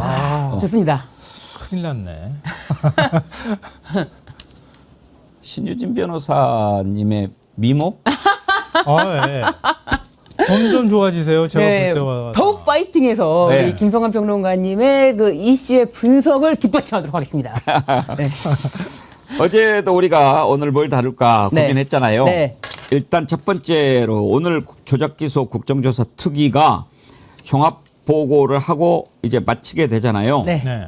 그동안 국조특위 가동된 것 가운데 성과가 제일 컸다는 평가가 있어요. 그렇습니다. 저는 그 지점을 말씀드리고 싶어서 뭐 사실 자잘한 것들, 밝혀진 것들 이런 것도 좀 뭐 중간중간에 말씀드리겠지만 이 국조특위 성과에 대해서 가장 크게 지금까지 중에서 성과를 냈다라고 말씀하셨지만 사실상 제가 이제 뉴스 보도 또 지면상의 보도를 찾아보건데 그렇게 평가하는 지면이 없었습니다. 그러니까요. 네, 그렇기 때문에 정어레이 TV에서라도 이 부분을 좀 이슈 완성에 다뤄야 되지 않을까. 어떻게 하면 그렇게 모든 그렇게 일간지들 하며 모든 언론에서 철저하게 국조특위 성과에 대해서 무시할 수 있을까? 좀 그게 굉장히 의문이었거든요. 사실 국조특위가 관심을 확 끈 것이 맨 처음 시작할 때 원래 뭐든지 시작할 때 딱 보여줘야 되잖아요. 그렇죠. 박상용하고 서민석 변호사 녹취가 공개되면서 네. 좀 관심이 많이 높아졌잖아요. 네, 초기에 검사가 이렇게 변호사하고 네. 딜을 하는 네. 모습이 그대로 적나라하게 나왔잖아요. 근데 본인은 부인하고 있지만, 그러니까 그 원래 수사를 이런 방식으로 하는 건가? 이런 걸 아마 많은 국민들이 보고 놀라셨을 것 같아요. 그러니까 그동안에는 이제 이렇거든요. 과거 재심 사건들도 마찬가지지만 법대에 있는 사람들이 알아서 판단할 문제. 우리는 잘 모르는 일이야. 근데 한 10년쯤 지나가지고 그때 억울했어요. 이렇게 얘기를 해야 겨우 재심 가가지고 무죄 판결 나는 이런 거였거든요. 그러니까 세상에 그들만의 리거가 따로 존재했다는 걸 알았는데 그럴 줄 알았는데 이번에 보니까 이렇게 달라질 수도 있는 거구나라는 걸 실감했을 것 같아요. 오늘은 이제 종합보건대 지난번에 쌍방울의 김성태 증인으로 나와라 했는데 안 나왔잖아요. 네. 동행명령장도 발부하고 그랬는데 오늘 이제 나와서 지금 증언을 하고 있는 것 같은데 네. 혹시 현장 한번 볼 수 있나요? 준비되면은 연결 한번 해서 지금 나오네요. 한번 봅시다. 우선 정상훈 형님, 지난번 감사원 우리 그 현장 조사를 했었는데 지금 라이브로 예, 지금 실시간 현장입니다. 현장인데 지금 사진 보이시죠? 사실 김성태는 여기서 여기가 사실대로 다 진술하기 감사원의 조사 기대하기는 어렵죠. 창문도 없고 지금은 통계 조작. 감사원 감사 그 부분에 대해서 지금 아까 김성태라고 부른 것 같은데요. 탁책 그 테이블 하나 있고 양쪽에 의자 하나씩 있는 상황에서 조사를 받고 있는 그런 겁니다. 지금 이거를 이 바깥에서 창문으로 밖에서 볼 수 있는 아니 감사위 조사실의 강압적 분위기인데 바깥을 볼 수가 없습니다. 이거는 아마 상급자가 와서 조사하는 그러니까 과정을 그 부동산원 직원들을 불러가지고 감사원에서 조사를 할 때 저런 식으로 조사를 한다는 거예요. 일종의 검찰 특수부에서 불러서 조사하는 것처럼 감사원이 저렇게 강압적으로 조사를 한다는 거죠. 별도의 사무실까지 얻어서. 실제로 그때 조사는 그 통계와 오늘 이제 김성태가 증인으로 나와서 뭐라고 이야기할지 궁금한데 가장 이제 결정적인 진술을 만약에 한다면 김성태 아니겠습니까? 근데 저는 사실상 김성태의 그 진실된 진술을 기대하지 않고 있습니다. 왜냐면 김성태는 자신이 이미 다 검찰에서 봐줬기 때문에 어느 정도 다 털고 나왔는데 이 상태에서 자신이 그때 당시 검찰에서 발언했던 것이 사실 회유에 의한 거짓 진술이다라고 할 경우에는 뭐 다시 들춰지게 되는 일파만파 자신의 범죄에 대해서 어떻게 감당하겠어요. 그렇기 때문에 김성태가 진실을 말할 것이라는 기대는 좀 하지 않고 있습니다. 아마 그래서 본인도 이야기하기 곤란하니까 지난번에 출석을 안 했지 않나 싶은데 그때 김성태 대신에 나왔던 방용철이라고 거기가 이혼한 만났다 건네준 거 봤다 이렇게 진술을 해서 뒤집어놨잖아요. 그러니까 오지도 않은 사람을 자기가 만나가지고 돈 줬다고 얘기를 하니 진짜 미치고 환장할 노릇인데요. 그러니까 그 사람이 핵심이 있는 거죠. 김성태는 사실 자기 혐의를 벗기 위해서 최대한 형량을 적게 받기 위해서 일종의 진술 조작을 하는데 가담을 했다고 볼 수 있거든요. 근데 그 가담의 대상이라는 사람이 방용철이라고 하는 부회장이었던 거예요. 이 사람은 너무 확신에 차가지고 얘기를 하고 있는 게 오히려 저는 그게 더 의심스러웠어요. 왜냐하면 리오나 말고도 다른 북한 관계자들이 있는데 굳이 뭐하러 그 공작원한테 돈을 전달해줘요? 그것도 이해가 안 되잖아요. 자기 파트너가 따로 있는데 그리고 호텔 앞에서 버젓이 다른 사람들 보는 앞에서 돈 건네줬다고 얘기를 하고 있잖아요. 그것도 의심스럽고요. 우리나라에서 북한 공작원을 제일 잘 추적하는 곳이 어디겠습니까? 국정원 아니겠어요? 그쵸. 근데 국정원은 안 갔다면서요. 안 갔다고 하는데 굳이 갔다고 그렇게 어거지를 써가면서 얘기한다는 얘기는 여기서 거짓 진술을 한다 하더라도 확인할 방법이 우리가 마땅치 않다는 걸 너무 잘 아는 거죠. 아니 북한에 있는 리오남을 부를 겁니까 우리가?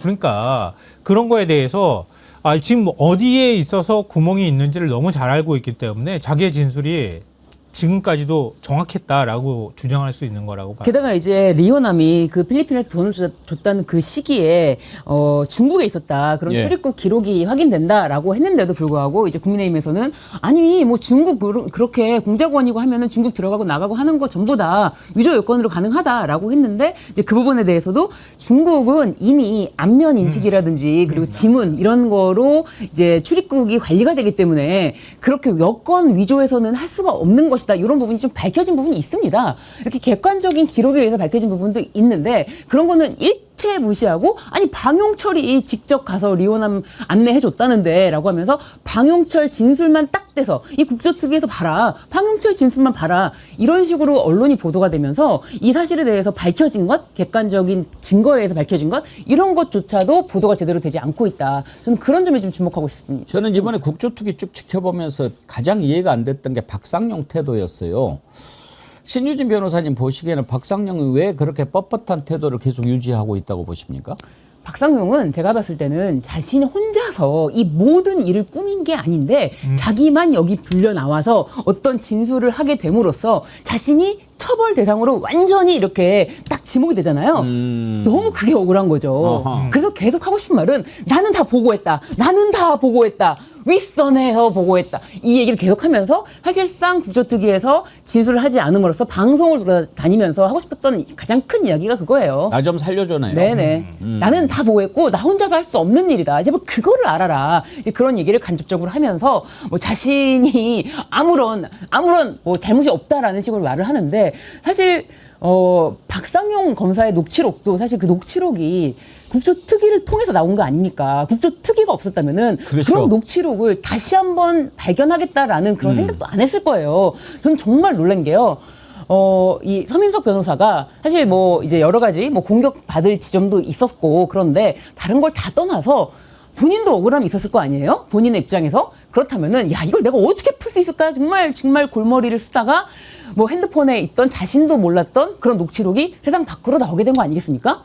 저는 그거 하나만으로도요. 이번 국조특위 성과가 진짜 어마어마하다고 생각하거든요. 그래요. 우리가 흔히 부산물이라고 하잖아요. 저는 이번에 조작 기소 국정조사 특위하면서 부산물로 국민들이 알게 되는 네. 것 가운데 하나가 아하 검찰한자들이 수사를 할 때 저런 식으로 막 그 협박을 할 때는 배를 갈라서 장기를 끄집어내고 뭐 또 가족 사진 막 이런 식으로 해서 어르고 막 달래고 협박하고 그러기도 하고 그다음에 수감 중인 죄수 불러가지고 연어 먹이고 술도 마시고 그렇게까지 하면서 막 이렇게 하고 이따위로 수사를 했구나 하는 것을 알게 된 것도 부산물인 것 같아요. 그렇죠. 네, 그렇죠. 그 자리에 가보지 않은 사람은 아무도 모르죠.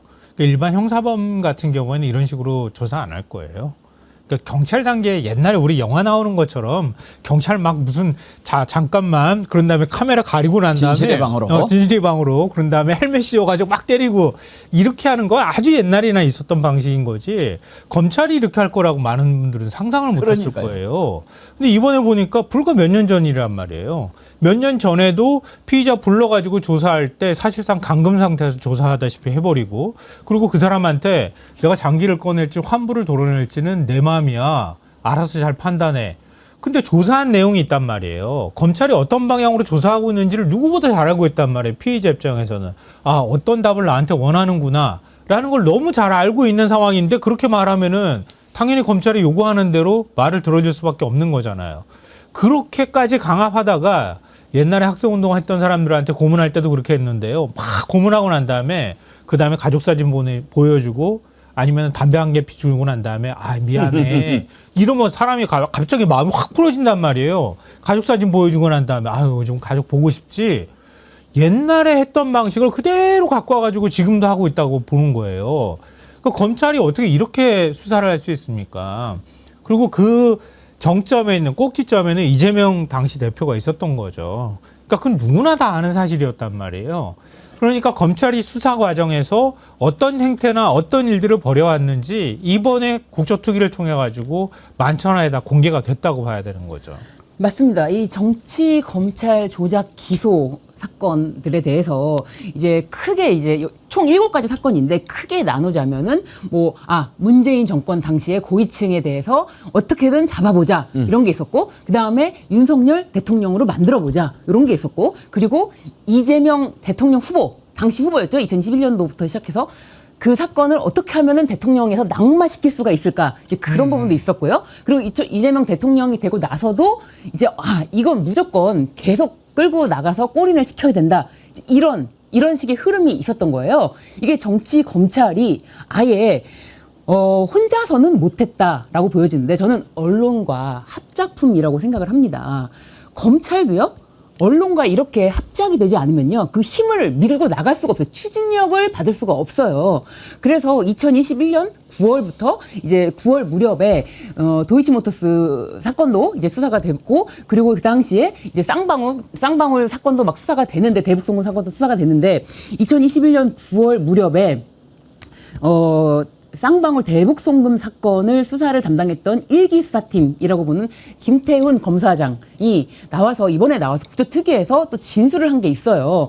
얼마 전에 이재명 대통령이, 사실 우리 정어리 TV에서도 어저께 다뤘지만, 이재명 대통령이 동아일보에서 신문 한국 신문상까지 받았던 대장동 그분, 절반은 그분의 것이라는 그런 것은 오보 아니냐, 이제 밝혀진 거 아니냐, 그렇다면 이제 그 수상 취소하고 그리고 사과해야 되는 거 아니냐, 이제 이렇게 지적도 하셨는데, 그 부분에 대해서 오보라는 것을 정확하게 김태원 검사장이 나와서 진술을 했거든요. 그게 오보였고, 본인은 당시에 언론에 법조팀장들한테, 법조팀 간사들에게 다 설명을 했다는 거예요. 이건 사실이 아니다, 녹취록에 이런 게 없다, 이렇게 얘기를 했는데 전혀 정정되지가 않았다, 이런 얘기를 했고, 그럼에도 불구하고 지금도 마치 그거는 그냥 그분이 아니었나 보지, 다른 분이 있었나 보지, 이런 식으로 퉁치고 넘어가는 이런 행태가 계속되고 있거든요. 그래서 김태원 검사장이 정확하게 찝은 언론 법조팀장들에게 다 불러서 알려줬다라고 하는 부분도요, 어디에도 기사를 찾을 수가 없습니다. 어디에도 기사를 찾을 수가 없어요. 그러니까 이게 언론의 치부이기도 한데요. 겉으로 잘 얘기가 안 되는 것이기도 하지만, 보통 이제 검찰 출입 기자를 뽑을 때 로얄 패밀리들을 중심으로 해서 뽑는 거예요. 검사들하고 얘기가 될 만한 같은 동문이나 이런 출신들, 아니면은 자기 부친이나 자기 가족이 검사 출신이거나 변호사인 사람들, 고위직이었던 사람들, 이런 사람들의 자녀들을 주로 검찰 출입 기자로 많이 보내는 거예요. 근데 검찰에 가면 검찰 출입 기자들이 검사들하고 자연스럽게 어울리고 얽히고 설킨단 말이에요. 또 언론사 입장에서는 나쁠 게 없어요. 왜냐하면 자기들도 사법 리스크가 있거든. 그러니까 자기와 관련되어 있는 민원이 많거든요. 그러니까 그걸 해결해 줄 창구가 필요한 거예요.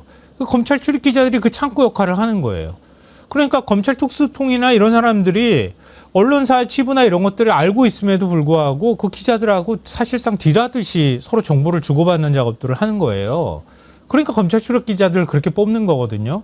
그러면 정치적인 목적으로 검찰이 수사한다고 하면 정보를 흘려줄 때 기자들이, 그런데 익숙해져 있는 기자들은 어떻게 하겠습니까? 검찰이 어떤 의도로 나한테 흘려준다는 걸 너무 잘 알기 때문에 그걸 대서특필하듯이 대문짝만하게 실어주는 거예요. 그리고 나중에 가서 또 보상을 받는 거죠, 다른 방식으로. 이런 먹이사슬 같은 게 유지가 되기 때문에, 그래서 사실 검찰 출입기자실을 폐지해야 된다는 얘기를 끊임없이 했던 거예요. 예, 그리고 지금 이제 대장동 수사 지휘했던 송경호 전 서울중앙지검장, 오히려 대장동 항소 포기에 대해서 국정조사 특검이 필요하다, 이렇게 지금 주장을 해요. 어떻게 생각하십니까? 그러니까 자신은 잘했는데 이거를 항소를 포기함으로써 이거를 다 망쳤다, 그런데 항소를 어떻게 포기할 수 있냐, 이건 뭔가 외압이 있다, 이런 식으로 이제 프레임을 또 만들고 싶은 거예요. 이러면서 사실 검찰이 늘 하는 방식인데, 자신이 공격을 당했을 때 다른 프레임을 만들어냅니다. 다른 프레임을 만들어내면서 여기에 집중하게끔, 그게 논쟁이 되게끔 거기다 불을 지피는 건데, 이미 그 건에 대해서는 이미 항소 포기했고, 검사장들이 집단 항거를 하자라고 했고, 몇몇 검사장들이 거기에 연명서에 이름을 올리기도 했단 말이에요. 그랬는데도 불구하고 그게 논점이 되지 못했어요. 그런데 다시 한번 살려보자, 자기가 살 길은 그거다, 그렇게 해서 빠져나갈 궁리를 하는 게 아닌가. 근데 송경호나 강백신 검사들 보면서요, 제가 진짜 되게 뻔뻔하다고 생각했던 게 뭐냐면, 재창용이라고 녹취록 들려주니까 그 재창용이라고 들리는데요, 이렇게 본인이 얘기해요. 근데 검찰 공소장에는 실장님이라고 돼 있어. 실장님이라고 돼 있는 이유는 뭐냐면, 그 정진상 실장을 개입시키면 그 다음에 자연스럽게 이재명 대통령이 연결이 되는 거거든요. 그러니까 그걸 알리바이를 만들기 위해서 재창용이라고 하는 표현을 굳이 실장님이라고 만들고, 위례신도시라는 표현을 위도신이라고 해서 바꾸고, 이런 작업들을 검찰이 했고, 그걸 자기네가 확인했다고 하면 국조특위에서 청문회장에서 그게 드러났다고 하면 부끄러워할 줄 알아야지. 아니 검사가 사실관계를 얘기하는데 제일 중요한 사실관계잖아요. 왜냐하면 그동안에 그렇게 수사를 많이 했던 이유는 뭐냐면 이재명이란 정치인을 여기 사건에 개입시키기 위해서 했던 거란 말이에요. 그 중간고리를 찾아내는 작업들을 했던 거고 거기에 정진상 실장이나 김용전 부원장이 그 두 사람이 들어가 있었던 거란 말이에요. 그러니까 그 두 사람을 넣기 위해서 이렇게 녹취록 내용을 조작했다고밖에 볼 수가 없는데 그 수사를 담당했다고 하는 검사가 나와가지고 자기가 제가 들어도 재창용이라고 들리는데요. 이렇게 얘기를 하면서 그거에 대해서 부끄러워할 줄 모르면 어떡합니까? 아무튼 이제 뭐 송경호 입에서 특검 얘기가 나왔는데 어떻습니까? 국조특위 끝나면 이 부분은 특검으로 또 이어져야 되는 거 아니겠습니까? 그렇습니다. 이 국조특위에서 이 밝혀낸 사실들이 있는데 이거를 그냥 여기서 그냥 밝혀냈다라고 끝내면 아무런 의미가 없게 되는 겁니다. 이런 성과를 가지고 반드시 특검을 통해서 이 부분에 대해서 불법 있었으면은 처벌을 해야죠. 아니 왜 검사들은 불법을 저질러 놓고도 처벌받지 않는 그런 특권 집단이 돼야 됩니까? 저는 그게 말이 안 된다고 보고요. 제가 이제 들어오기 전에도 우리 또 김성환 평론가님에도 경향신문은 왜 그럽니까? 라고 여쭤봤는데 경향 뭐 있어요? 아니 뭐 있는 걸 떠나서 지금 국조특위에서 지금 검찰들의 민낯, 뻔뻔함 그리고 그간 있었던 소소한 큰 불법 행위들이 드러나고 있음에도 불구하고 이원석 전 검찰총장 당시에 7초 침묵으로 윤석열에게 항거했다고 보여지는 그 이원석 검찰총장은 그래도 치러지면 그래도 사람들한테 말이 먹힐 거라고 생각을 했는지 이원석 검찰총장을 2주 전에도 그리고 또 1주 전에도 별도로 아주 지면을 다 할애해서 인터뷰를 실으면서 그랬어요? 이 국조특위는 삼권 분립에 반한다.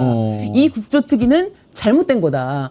정말 열심히 애써서 수사한 검사들을 부르다가 국회에서 뭐 하는 거냐. 근데 왜 김성환 평론가한테 물어봐요? 김성환 평론가가 경향신문 사장인가? 아니 그게 아니라 그런 논조를 담고 있는데 도대체 왜 그러는 거냐. 도대체 너무 이해가 안 되는 거예요. 네. 경향신문은 도대체 왜 그러는 것이며 물론 조중동에겐 기대도 하지 않았습니다. 근데 왜 경향신문까지 그러는 것일까. 그래서 이제 그 부분에 대해서도 좀 말씀을 드리고 싶었습니다. 근데 이원석 총장은 좀 거기도 역시 창피함을 잘 몰라요. 전혀 없습니다. 7초 침묵? 네. 지금까지 그러니까 검찰총장으로 있을 때 제일 센 저항이 7초 침묵이었던 그렇죠. 거예요. 다른 거를 저항을 안 했던 거 아닙니까? 그러니까 대장동 수사나 다른 수사도 다 그렇게 했던 거고 도이치 사건도 사실은 질질 끌려가다가 마지막에 인사권도 행사 못하고 그냥 무혐의 처분하는데 사실 일조했던 거란 말이에요. 이원석 총장이 제일 잘못한 게요. 그때 당시에 본인이 내가 직을 걸고 이거는 김건희 그쵸. 구속시킨다. 그렇게 하고 나왔으면 지도 살고 검찰도 살았어요. 그런데 자신이 7초 침묵했다라고 하는 건 뭐냐면은 그건 침묵으로 굴복한 거거든요. 무언의 굴복이야. 그러니까 지금 결국은 검찰이 없어지게 됐잖아요. 이원석은 그걸 깨달아야죠. 그렇다면 지금 국조특위에 나와서라도 그때 진실을 밝힐 수 있지 않습니까? 네. 그런데 오히려 이거는 삼권 분립에 반하는 지금 위법 행위를 국회에서 하고 있다. 이런 이야기를 왜 그러겠어요? 아니 변호사에 먹어야 되니까.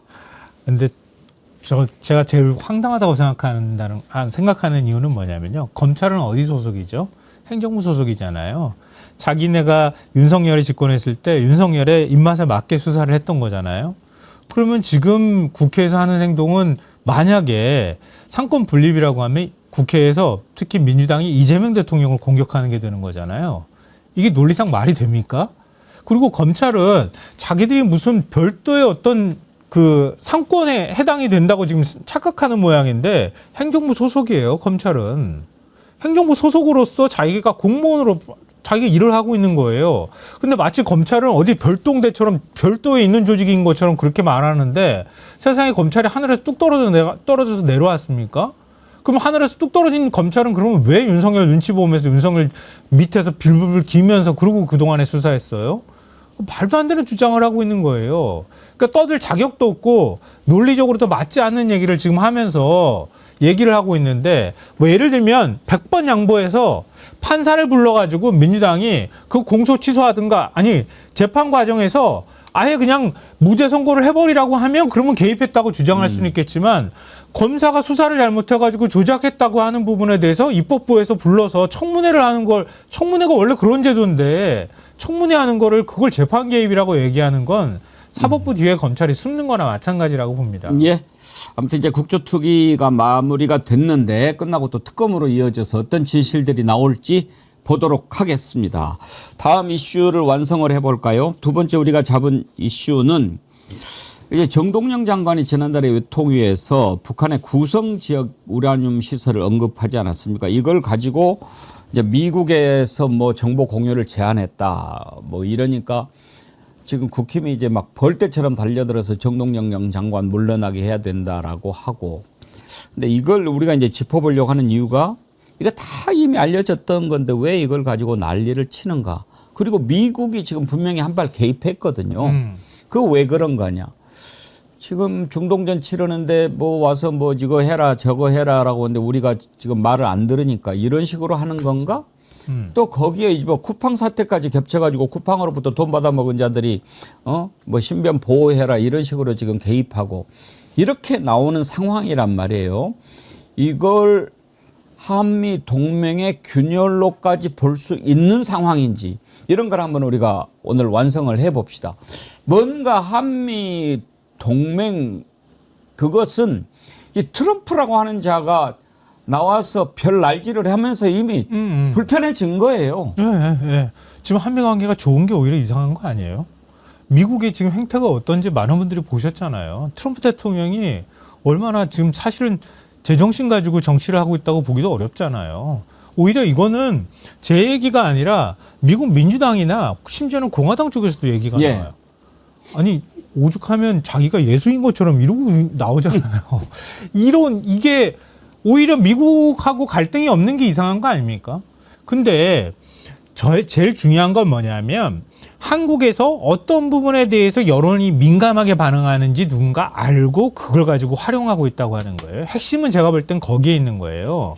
그러니까 한미 간의 정보 교류가 삐걱된다거나 한미 간의 관계가 좀 그렇게 썩 좋지 않다. 여기까지는 인정할 수 있다고 치더라도 이거를 왜 대북 기밀 정보를 유출했다고 하는 논쟁으로 그것 때문에 이런 식으로 대북 정보 교류를 안 한다고 하는 방식으로 논쟁을 만들어가는가.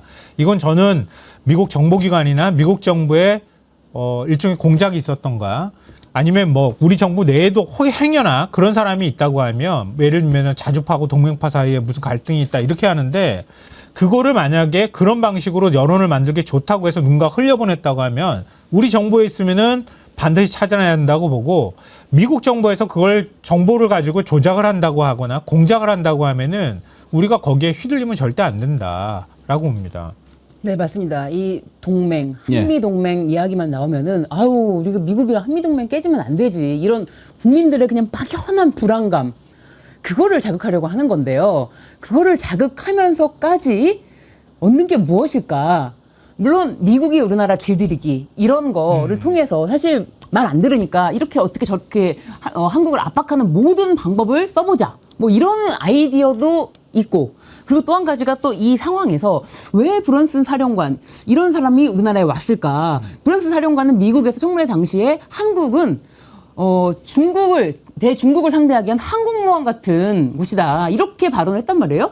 그런 사람을 주한 미군 사령관으로 보내고 그리고 또 지금은 미셸 스틸 킴인가요? 이 사람은 또 정말 이 뭐랄까요? 이 정말 부정선거, 부정선거부터 해가지고 이 마가의 또 핵심 세력으로 이렇게 지지를 받고 있는 이 미셸 스틸 킴인가요? 예, 네. 그 미셸 스틸 킴도 이제 주한 대사로 보내려고 하고 이런 것들, 이런 맥락 속에서 한미동맹과 연결시켜서 쿠팡까지 날뛰고 있습니다. 근데 쿠팡이 날뛰는 것은 지금 이 시류를 탄 게 아니라 이 시류를 만들고 싶어 했던 노력도 저는 있었던 것 같아요. 왜냐하면 작년에 쿠팡 사건이 발생했을 때 작년부터도 계속 이제 뭐 조국혁신당의 이혜민 의원도 직접 미국에 갔을 때 처음에는 아니 이 미국 기업에 대해서 한국이 별도로 핍박하거나 탄압하면 안 된다라고 얘기를 했고 미셸 스틸 박이죠. 박인 것 같습니다. 그런 얘기를 했고 그때 당시 언급됐던 것이 뭐 애플이라든지 뭐 넷플릭스라든지 그 다음에 마지막에 또 쿠팡도 언급이 됐었는데 그래서 쿠팡이 전면이 아니라고 생각했을 수도 있지만 그게 아니라 캐면 클수록 쿠팡이 실제로 미국 NSC에 뭐 미국에서는 그렇게 아예 로비를 하는 게 합법이니까 NSC에 로비를 하겠다라는 자료까지 다 공개 지금 된 상황이거든요. 그래서 이런 시류를 만들어내면서 서로 간에 이해관계가 맞는 부분이 있으면 어떻게 해서든지 한국을 쪼여 나가자. 이런 부분이 지금 시너지를 내는 게 아닌가. 예, 근데 이거는 이제 조금 따로 떼어서 봐야 할 것 같습니다. 연계는 돼 있지만 쿠팡 때문에 한미 동맹 균열, 또 정동영 장관 발언 때문에, 또는 미국이 중동전에 개입하라고 하는데 안 한 것 때문에 이렇게 하나하나가 다 연결돼서 뭔가 좀 꼬여있는 그런 측면이 있다고 봐야 되겠죠? 그러니까 서로 그쵸. 교집합이 조금씩 있는 거죠. 그렇죠. 교집합이 조금씩. 어찌됐든 불편하니까 이런 네. 문제가 또 생기는 거고. 네. 그런데 저는 더 주목하는 게 사악한 대한민국의 보수 매체들이라는 거죠. 이럴 때 보수 매체들은 어떻게 해서든지 이제 이간질을 시키는데 앞장서려고 어디에, 그러니까 본질을 건들지 않으면서 다른 데를 건드려서 더 이간질을 시키는데, 바로 그게 정동영 장관 발언하고 위성락 안보실장의 발언을 이렇게 딱 막 키우면서 내부에서도 이견이 있고 뭐 싸우고 뭐 그러네 이렇게 하지 않습니까? 그걸 또 국힘당하고 교유하고 그러니까 김민수라고 하는 자가 막 그 당에서 정동영 물러나라 이렇게 이야기하고 그러지 않습니까? 이 내용을 한번 좀 네. 깊이 있게 들어가 보죠. 먼저 김민수 발언부터 들어볼까요? 이재명 정권에도 옳은 소리 하는 사람이 있습니다. 위성락 청와대 안보실장이 오죽하면 옳은 소리를 했습니다. 정동영 통일부 장관의 군사기밀 정보 누설은 미국과의 동맹을 위협하고 있습니다. 미국이 주시하는 쿠팡 사태는 단지 하나의 사건이 아닙니다. 잠수함 도입과 우라늄 권한 확보와 같은 한미 간 안보 협의에도 중대한 악영향을 미치고 있습니다. 정동영 장관 사퇴합시다. 얘기할 때마다 저희가 무슨 말을 하는지 알고나 하나 궁금한데, 지금 위성락 안보실장이 뭐라고 얘기했기 때문에 잘했다고 하는 거예요? 그러니까 일단은 한미 간의 정보 교류에 문제가 있다. 거기까지 인정을 한 거죠. 사실 그게 진짜로 그런 일이 있는지 없는지도 확인이 잘 안 됐던 거거든요. 안보실장이 공개적인 자리에 나와서 미국과 뭔가 좀 관계가 지금 신뢰가 문제가 있다거나, 또는 그리고 대북 정보 교류에 있어서 일부 제한되고 있다라고 하는 정도는 아주 낮은 인정을 등급 했어요. 전혀 뭐 관심 문제도 없는 거라는 거 아닙니까? 네네. 근데 그것도 뭐 좀 이따가 말씀드릴 수 있는 기회가 있는지 모르겠지만, 그러니까 그러니 일종의 이제 내분으로 만들고 싶은 거예요. 자주파하고 동맹파 간의 갈등이야. 그리고 위성락 실장은 동맹파의 대표적인 인물이거든요. 정동영 장관은 자주파의 대표적인 인물에 해당이 돼요. 그러니까 양쪽 간에 뭔가 갈등이 있는 것 아니냐, 뭐 이렇게 얘기하고 싶은데, 근데 위성락 실장도 얘기한 것처럼 정동영 장관이 발언했다고 하는 거는 그거는 이제 대북 군사 기밀이라고 말하기도 어려운 거라고 얘기를 하잖아요. 근데 이쪽 보수 진영에서 바라볼 때 어찌됐든 자기네들이 보고 싶어 하는 것만 보려고 하는 거죠. 그래서 뭔가 갈등의 요인이 있는 거다, 뭐 이렇게 지금 얘기하고 싶어 하는데요. 저는 대한민국에서 지금 제일 위험한 사람은 저 김민수 최고 같은 사람이고, 지금 아스팔트 극우라고 얘기하잖아요. 성조기하고 이스라엘 국기 들고 휘두르는 사람들하고 비슷하다고 봐요. 미국이 없어지면 대한민국이 막 어디 금방 꺼져가지고 사라질 것처럼 저렇게 막 겁을 내고 막 그러는데, 뭐 보수 매체도 거기에 좀 편승하고 있는데요. 한번 봐보세요. 지금 이란전을 통해 가지고 지금 미국의 위상이 어느 정도까지 추락하고 있는지. 미국이 가지고 있는 미사일의 한 80%를 갖다 퍼부었는데, 이란은 여전히 호르무즈 해협 봉쇄하는데 아무런 문제가 없어요. 그러니까 미국이 저렇게 강한 군사력을 가지고도 이란 하나를 어찌지 못해가지고 쩔쩔매고 있어요. 남중국해 봉쇄한다고 그 난리를 쳤는데, 남중국해도 호르무즈랑 비슷하게 봉쇄하려고 했던 거거든요. 근데 그것도 못할 거라는 생각이 드는 거 아니에요. 그러면 그 넓은 땅덩어리에 병참선 길이의 법칙이 통한다고 하는 중국에다가 만약에 미국이 가가지고 공격하는데 중국을 이길 수 있을까? 이런 회의론까지 제기되고 있는 상황이에요. 그러니까 미국이 도대체 어느 정도 위상을 갖고 있는 국가인지 스스로 입증하고 있어요, 전 세계에. 근데 그러면 우리는 어떻게 해야 되겠습니까? 우리도 어떤 방식으로든 이제 대한민국은 전 세계에서 이제 막 얕잡아 볼 수 있는 나라가 아니에요. 그리고 이제 겨우 보도를 하던데, 오늘자에 아마 보도한 것 같은데, 우리도 정찰위성 5개나 띄웠어요. 그럼 전력화 다음 달부터 완전히 전력화 된다는 거잖아요. 4.25 사업이라고 해가지고 한 1조 2, 3천억 정도 우리가 들여가지고 정찰위성 띄웠어요. 대북 정보 우리가 위성으로 다 들여다볼 수 있어요, 이제. 휴민트 정보는 미국이 우리한테 받아가야 될 상황이에요. 근데 뭘 당장 어떻게 된 것처럼 이렇게 막 겁을 냅니까? 정보 공유가 어느 정도나 제한이 됐는지, 그리고 실제로 한미 동맹에 문제가 있을 정도인지 하는 것은 우리가 또 잠시 후에 주불리 민주당의 김병주 의원 만나보거든요. 네. 전문가니까 한번 네. 거기다가 좀 물어보기로 하고. 네. 아, 그것도 한번 물어봐 주셨으면 예. 좋겠어요. 우리가 전작권 전환 얘기하고 있잖아요. 예. 전작권 전환 시기 가지고 미국하고 지금 힘겨루기를 하고 있거든요. 예. 근데 이 문제도 저는 전작권 전환 문제 힘겨루기하고 관계가 돼 있다고 봐요. 맞습니다. 다 그러니까- 연결이 돼 있죠. 예. 그러니까 좋은 전작권 질문이에요. 전환이 과거에는 미국이 전환 안 해주려고 했거든요. 네. 한국의 보수 정부는 아예 안 받을래요. 이렇게 얘기를 했던 거고요. 우리가 전작권 빨리 이재명 대통령 집권 내에 전작권 전환 완전히 끝내려고 하고 있는데 이제 미국이 태도가 바뀌었다는 거예요. 전작권 전환 해줄게. 다만 시기가 우리하고 잘 안 맞는 게 하나가 있고요. 더 본질적으로 들어가면은 우리가 모든 무기가 다 미국하고 프로토콜이 다 맞도록 돼 있거든요. 미국하고도 호환이 가능한 무기예요. 근데 미국이 요구하는 건 제가 알기로는 미국산 무기를 사서 똑같이 가서 무기를 갖다 놔. 그러면서 무기 사라고 압박을 하고 있다는 거예요. 그러니까 미국이 본질적으로 지금 원하는 게 대량으로 우리가 무기를 사들이기를 원하는 거란 말이에요. 그 사이에 한국 내부 갈등을 조장한다거나 갈등을 만들어내고 이렇게 하면서 좀 더 유리한 위치에서 자기네가 한국을 끌고 가면서 전작권 협상을 하려고 하는 의도도 저는 있다고 봅니다. 김병주 의원님 오셨으면 지금 들어오시라고 그래서 같이 이야기를 한번 물어보고 그럴까요? 네, 그것도 좋을 것 들어오셨으면은- 같은데 네. 한번 여쭤보세요. 네. 지금 강경화 대사가 들어왔나요? 네, 들어왔습니다. 예, 이런 네. 것하고도 좀 관련이 있겠죠? 네, 강경화 대사도 지금 본인이 이제 공화당 의원들의 이제 편지를 받았다라고 해서 공개를 했는데 이거 관련해서 또 문제가 있는데 한미 동맹을 연결시켜서 사실은 또 이제 교집합이 있는 쿠팡이 또 여기 끼어들어서 자신들을 압박하지 마라 이제 이렇게 했던 그 편지 내용을 공개했고 우리 이제 민주당 의원들 한 50명인가요? 이거에 대해서 똑같이 대응을 하겠다라고 주한 대사에게 이 부분에 대해서 서한을 전달하겠다 이렇게 대응하고 있는 상황입니다. 미국 예. 정부가 얼마나 그러니까 좀스러워지고 치졸해졌는지를 보여주는 거예요. 예를 들면 과거에 기업 간의 갈등에 관한 문제였다고 하면 예를 들면 과거 미국 같았으면 이렇게 할 거야. 슈퍼 301조 동원할 거야. 이렇게 얘기할 거거든요. 근데 여기에다 대놓고 지금 쿠팡 문제를 얘기하는데 고위 안보급 협의를 안 할 거야. 우리가 핵잠 열려준다고 했는 거 안 줄 거야. 이런 식으로 나오는 거예요. 이게 얼마나 무도합니까? 여기에 우리가 질질 끌려다니면 안 되는 거예요. 예. 그리고 솔직히 전 자존심 상해요. 왜냐면 전 탈팡했거든요. 우리 탈팡해야 됩니다. 돈은 한국에 와서 벌고 이익은 미국으로 가져가면서 한국의 법을 다 무시하는 거잖아요. 이거 어떻게 이게 가능한 일입니까? 오케이. 오늘 여러분들과 이슈 완성 끝나고 주불리 민주당의 김병주 의원님 모시려고 그랬는데 지금 일찍 오신 네. 김에 네. 같이 한번 이야기를 나눠보면 참 좋을 것 같은데 우리 맞습니다. 뜨거운 박수로 네. 주불리 김병주 의원님 모시도록 하겠습니다. 우리 김병주 의원님 덕분에 일찍 와주셔서 고맙습니다. 넥타이를. 네. 네, 반갑습니다.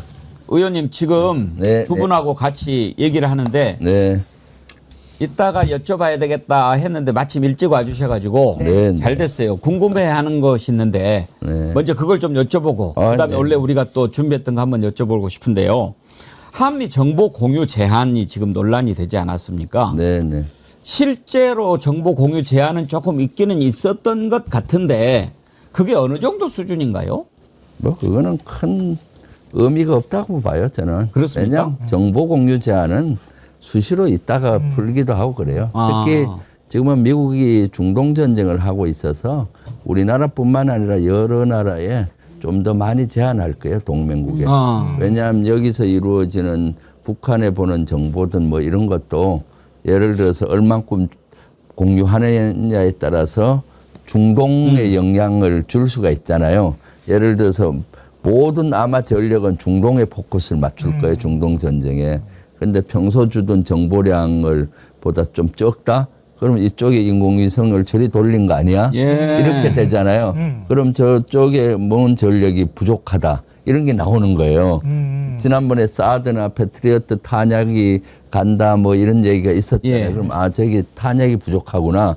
그럼 이란 입장에서 좀 더 버티면 되겠네. 예. 해서 지금 중동 전쟁을 하고 있지만은 미국은 전 전역에 퍼져 있는 주한미군뿐만 아니라 뭐 주일미군 독일에 가 있는 그런 것까지 다 해서 정보를 좀 제한할 겁니다. 예. 특히 전쟁할 때 우리가 이란 전에 같이 그 참전했다 그러면 정보량이 확 늘어날 텐데 참전 안 했잖아요. 그래서 이럴 땐 좀 주는데 굳이 뭐 그걸 이렇게 예. 연결해서 뭐 한미 동맹이 뭐 금이 간다 이렇게 생각할 필요는 없어요. 전혀 그러니까 없다. 미국의 전력이 네. 어디가 얼만큼 부족한지가 네. 드러날까봐 네, 정보 네. 공유를 네, 네. 일정하게 그런 측면이 제한하고 많이 있다. 커요, 사실은. 그러니까 아마 영화 보신 분들은 아시겠지만 위성에 네. 위성이 계속 촬영을 하고 있잖아요. 네, 네. 전 세계를 네. 촬영하는데 위성의 방향을 돌린다거나 이렇게 해야 그렇죠. 되는 거죠. 중동을 집중적으로 촬영한다거나 거기에 전력을 그리고 다 또 집중하고 제가 있는 상황이니까. 한미연합사 부사령관 할 때도 가끔씩 뭐 있으면은 조금씩 제한하기도 제한을 하고 해요? 늘리기도 하고 그래요. 네.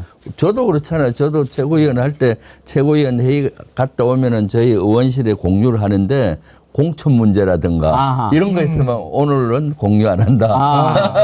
조금 민감한 시기에는 아예 제한하는 거예요. 예. 민감한 시기에는. 그렇잖아요. 네, 어떤 그렇죠, 메시지가 또 흘러가서 그렇죠. 다르게 영향을 미치니까 그런 것들이 아닐 때는 또 공유하는 거고 민감한 시기가 있어요. 그러면 한미 동맹의 네. 균열은 없다라고 보시는 저는 뭐 전혀, 거지만 그래도 뭔가 지금 좀 불편한 거는 있잖아요. 지금 쿠팡도 계속 가지고 뭐라고 시비도 걸고. 그렇죠. 그 쿠팡 문제라든가 이런 건 있는데 한미 문제는 늘 그 정도 불편한 거는 늘 있어 왔다. 예.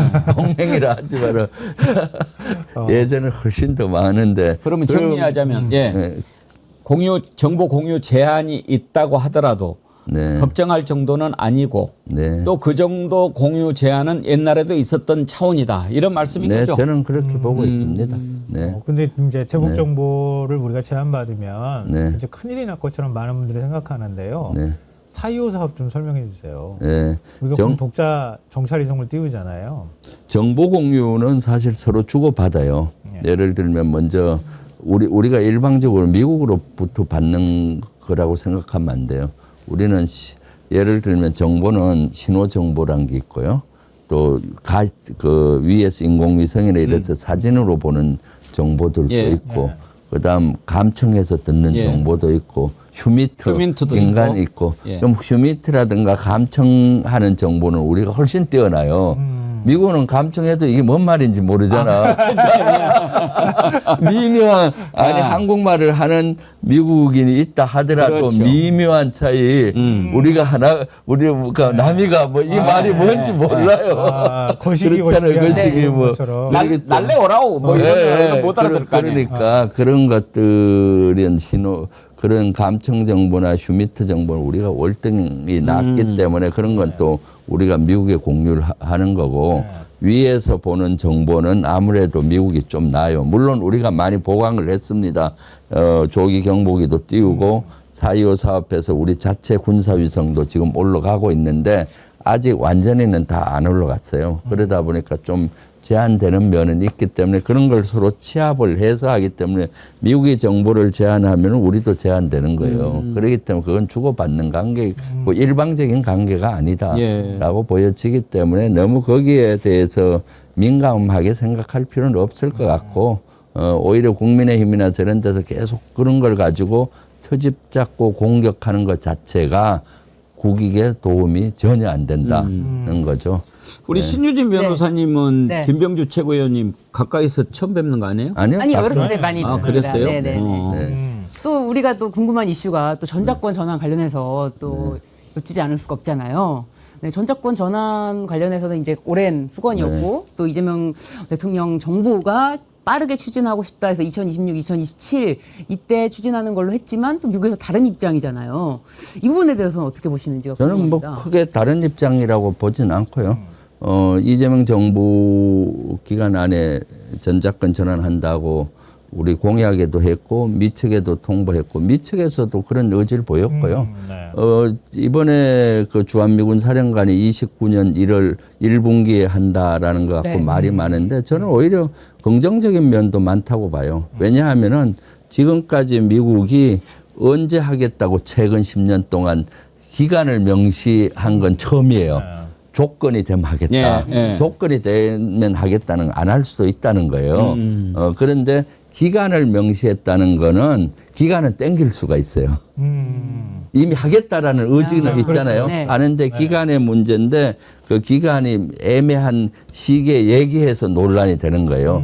29년 1분기는 트럼프 정부가 2기가 끝나는 시점이 29년 1월이잖아요. 그러면 그 다음 정부로도 넘어갈 수가 있기 때문에 그 지금 저걸 미루는 것이 아니냐라는 우리가 의심을 하고 있는 거죠. 사실 의심이 저는 맞다고 보고요. 왜냐하면은 미 군부에서는 전작권을 넘기고 싶지 않고 안 해요. 왜냐하면은 지금 중국을 견제해야 되는데 전작권을 넘겨주면은 한국하고 같이 견제해야 되는데 말을 듣지 않을까라는 우려를 하고 있죠, 사실은. 그렇기 때문에 군부에서는 넘기기를 싫어하기 때문에 그런 이렇게 얘기하는 것 같다라고 저도 의심을 하는데 아마 트럼프는 필요하면 넘겨야 되겠다는 생각을 하고 있어요. 관련해서 한 가지만 더 여쭤보고 그 다음으로 넘어가고 싶은데 지금 또 전쟁이 이제 아직 그 매듭이 안 지어지고 있지 않습니까? 네. 그러면서 또 우리한테 와서 뭐 해라 이렇게 할 것 같은데 언제까지 우리가 미국 트럼프가 이렇게 요구하는데 버틸 수 있을까요? 뭐 그거는 끝까지 좀 버틸 수 있다고 보는데요. 그래요? 예, 왜냐하면 트럼프는 늘 제가 얘기했듯이 2개를 원할 때 늘 10개를 요구하는 머리 들어넣기 전략을 하는 명수예요. 그러니까 트럼프 요구하는 거 액면 그대로 받으면 안 됩니다. 10개 요구하면 트럼프 2개를 요구하는구나 하고 인내를 가지고 설득시키면 결국 우리 안으로 간다는 거예요. 우리가 일방적으로 미국으로부터 지금은 받는 시대는 끝났어요. 우리가 그 미국에 배 안 만들어주고 배 정비 안 해주면은 군함 어려워져요, 지금은. 그럴 정도로 우리 반도체도 그러고 그러기 때문에 예전에 우리 대한민국이 아니다. 그렇기 때문에 저는 한미동맹은 늘 강조했는데 최근에 건강한 동맹이 돼야 된다는 거예요. 건강한 동맹. 건강한 동맹이란 거는 뭐냐? 서로 할 얘기는 하고 그래야 건강해요. 부부 관계에서도 건강한 부부 관계는 아내의 의견을 남편이 듣고 남편의 의견을 서로 해서 합일점을 찾아가야 되는데 남편만의 무조건 복종하는 그 부부 관계 아내라면은 그건 건강한 관계가 아니에요. 그렇죠. 일시적으로 평온해 보이지만은 불만이 생기잖아. 언젠가 터져요. 그럼 그것이 극한 이혼이나 이런 데로 갈 수 있는 거예요. 할 얘기 서로 하고 이런 관계가 건강한 관계예요. 서로 그렇잖아요. 맞습니다. 국가끼리의 관계도 너무 격하게. 아니야, 실제 그래요. 그거는 건강한 관계란 거는 서로 주고 서로 할 얘기를 하면서 서로를 이해하고 의견이 있는 건 좁혀가는 관계. 그래서 하는데 대부분 예전엔 그렇지 않는 관계들, 인간관계도 건강한 관계가 아닌 경우 오래 가지 못합니다. 국가끼리도 한미동맹은 한 20년 전까지만 해도 조금 일방적인 게 있었죠. 우리가 주로 받고 또 도움을 받는 관계였다면 지금은 주고받는 관계이기 때문에 건강한 관계로 가야 돼서 우리가 할 얘기도 하고 또 설득시키고 미국이 할 얘기하고 서로 이렇게 합일점을 찾아가야 되고 지금 이재명 대통령이 그거 잘하고 계시잖아요. 할 얘기 다 하시잖아요. 그게 바람직한 것이죠. 근데 예를 들면 이런 경우에요. 그러니까 지난번에 베네수엘라 마두로 체포해가지고 나오듯이 만약에 미국이 김정은을 체포하겠다고 거기에 특수부대를 투입해서 분쟁이 생겼다. 그러면 만약에 전시 상황, 준전시든 전시 상황이 돼버리면 미국이 지금은 전자권을 갖고 있잖아요. 그럼 우리는 꼼짝없이 그냥 전쟁 상황으로 미국의 지휘에 따라서 우리가 들어가는 거 아닙니까? 만약에 그런 상황이 됐다고. 지금도 사실은 엄밀히 따지면은 그 한미 동맹의 틀 속에서 전자권 전환이 하위 개념이에요. 한미 동맹은 그 외부의 침략이 있거나 전쟁이 하거나 할 때는 한미가 같이 의사결정을 해서 한다 이거예요. 한미동맹. 일방적인 관계는 아니에요. 그 밑에 하위 개념이 이제 그럼 군을 어떻게 통제할 거냐. 군은 한국군 미국이 같이 싸우는데 어떻게 할 거냐. 이것도 공동 행사를 하는데 주도권이 미국에 있다. 사령관이니까 부사령관은 한국군이니까 6대4 정도 공동 행사 구조예요. 9대1이 아니고 통상 보면 사령관과 부사령관 한국군 내에서는 한 90대10 정도 되는데 연합사의 구조는 한미 동수로 돼 있고 그리고 사령관과 부사령관의 관계는 한 6대4 정도 구조. 그 여기 그러니까 주도권을 행사한다라고 보는 거죠. 그렇기 때문에 저는 한미동맹 전작권 전환은 조금 이제는 빨리 갖고 와야 된다는 생각을 해요. 주도권에서 밀릴 수가 있잖아요. 그렇죠. 특히 한반도에 대한 전쟁 억제의 목적이라든가 그런 사항에서 미국이 추구하는 목표와 우리가 국가가 추구하는 목표는 달라지는 경우가 대부분이에요. 우리는 어떻게든 전쟁은 해서는 안 된다는 그렇죠. 주의고 저기는 김정은을 제거하고라도 비핵화시킬 수 있다, 착각할 수 있잖아요. 그렇죠. 그럴 때 우리가 주도권을 가지고 있으면은 우리 안이 관철되는 거잖아요. 그런데 주도권을 6대4라 하더라도 최종 결정 그쪽이 할 수 있기 때문에 그런 구도로 돼 있기 때문에 저는 전작권 전환은 빨리 가지고 와야 된다. 전환돼야 된다라는 생각을 하고 있죠. 오늘 오시면 궁금한 거 여쭤보고 싶은 게 좀 많았거든요. 특히 이제 지난주에 네. 저희가 못 뵈가지고 네, 그렇죠. 더 쌓였는데 브론슨인가 지금 네. 미국 네. 사령관 네. 지난번에 안규백 장관 만났잖아요. 국힘당에서는 이건 뭐 그 정동영 장관 발언 항의하러 온 거다라고 하는데 안규백 장관은 아니다라고 부인했는데 네. 주한미군 사령관이 우리 장관 만나러 오는 경우가 가끔 있습니까? 자주 있죠. 자주 그런가요? 가죠. 왜냐하면 주한미군 사령관 3개 직책이 있어요. 예. 연합사령관, 유엔 사령관, 주한미군 사령관 3개, 한 명이 3개 직책을 동시에 하는데 어떤 직책으로 만나느냐에 따라서 격이 달라요. 한미 연합사령관 자격으로는 장관이 상관이에요. 한미 국방부 장관이 연합사령관의 지휘를 상관이거든요. 하니까. 지휘 관계고 유엔 사령관은 상관이 아니죠. 유엔사를 유엔과의 대표하니까 주한미군 사령관은 미국을 대표하기 때문에 한미가 상관이 아니고. 아니에요. 그래서 그때 안규백 장관한테 방문한 시점이 3월 11일에서 12일이에요. 그때는 아마 연합사령관 자격으로 저는 방문했을 거라고 봐요. 그 시점이 언젠가 하면 한미 연합훈련을 하는 시점이야. 그때는 이제 중요한 훈련 이런 걸 결심받으러 가야 돼요. 이렇게 훈련하겠다. 지금 이런 상황에서 결심해 주세요. 연습이니까 또 그래서 그 시점이 그랬을 것 같고 주한미군 사령관으로서도 그때 좀 얘기를 했을 거예요. 뭔가 하면은 그때가 중동전이 2월 28일 날 개시가 되고 3월 11일 뉴스 보시면 뭔가 있었는가 하면은 사드가 뭐 성지에서 빠져나갔다, 뭐 패트리어트로 나간다 논란이 아주 그 많을 때였어요. 그때 이제 만나서 그건 아니고 뭐 어떻게 한다는 정보 공유를 했을 거예요. 아마 정보를. 그래서 안규백 장관한테도 제가 직접 물어봤어요. 혹시 정보 공유 정동영 장관에 대한 불평불만 때문에 만난 거냐? 전혀 아니다. 그런 거 한 적이 없다라고 안규백 장관이 얘기했었고, 그리고 그 이후에 국방위가 열렸을 때 사드나 패트리어트 뭐 이런 게 중동에 가는 거 아니냐 했을 때 안규백 장관은 전력의 미세 조정이 있지만은 연합 방위태세는 문제 없다. 그러니까 결국 미세 조정이 그때 제가 유추했던 것이 발사대는 안 가고 탄약 미사일이 갔을 것이다. 일부 얘기했었잖아요. 그런 정도라고 브론슨 사령관이 미국 청문회 가서 밝혔거든요. 발사대에 그걸 간 것은 전혀 아니다. 네. 근데 그럼 전 궁금한 게요. 대북 정보 제안한다고 처음 보도한 게 한겨레로 제가 기억하고 있거든요. 네. 하필 한겨레를 통해서 정보가 들어갔어요. 네. 그러니까 이게 별 문제 없는 건데 말씀 들어보면 근데 문제가 큰 것처럼 어딘가가 정보를 흘려줬다는 거잖아요. 근데 정보 주체가 누구냐 도대체. 그래서 자준이 동맹이니 지금 뭐 여러 추측이 나오고 있거든요. 이게 정치 쟁점화 시키려고 하는 누군가 의도가 있었다고 볼 수 있는 건가요? 뭐 글쎄요. 그거 갖고 크게 의도라고 저는 보긴 어렵고요. 누군가 뭐 정보 소스가 어딘지는 잘 모르겠어요. 그렇지만 자그마한 소스를 가지고 이제 기사를 하니까 또 보는 관점에 따라서 거기에 대해서 국민의힘이나 저쪽에서 막 또 한미동맹 건간다고 공격하지 않습니까? 저는 이쪽에서 뭐 자주파 동맹파 갈등 때문에 뭐 흘린 거 아니냐라고는 어떤 뉴스에 나오더라고요. 저는 그렇게는 전혀 안 봐요. 사실 자주파 동맹파 이런 거 없어요. 입장 차이가 서로 부서마다 달라요. 예를 들어 통일부와 국방부와 외교부의 입장이 일치된다면 그건 잘못된 겁니다.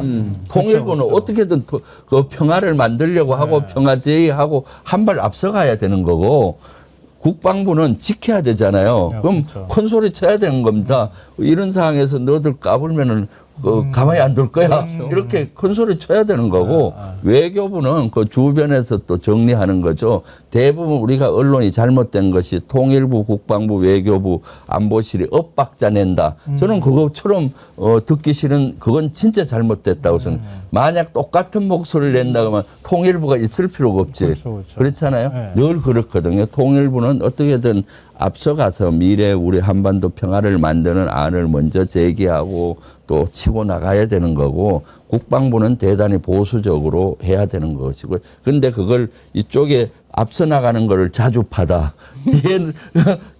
연합태세를 경고히 하고 이런 동맹파다 이런 건 말이 안 되는 거죠. 합참의장 하셨을 때도 그렇게 하셨죠? 네, 네. 자주파 동맹파가 맨 처음 어디서 나온 얘기냐면 노무현 정부 때 그렇죠. 네. 그때 이제 뭐 자주파니 동맹파니 네. 뭐 이런 식으로 네. 해서 이간질을 막 이렇게 그렇죠. 시킬 때였거든요. 네. 그때 지금 이종석 국정원장이 NSC 상임위원장인가 했어요. 가지고 그때 이제 제가 그 KBS의 통일부 차장을 맡고 있을 때 같이 이렇게 만나는 자리가 있었거든요. 뭐 자주파 동맹파 한참 나올 때 어느 파요? 그랬더니 막 웃더라고. 그래서 내가 힌트를 하나 줬어요. 앞으로 누가 물어보면 나는 자동파라고 그러시오. 자동파. 아, 네. 그런 얘기를 한 게 기억이 나네요. 네. 우리 신유진 변호사님도 궁금한 거 있으면 여쭤보세요.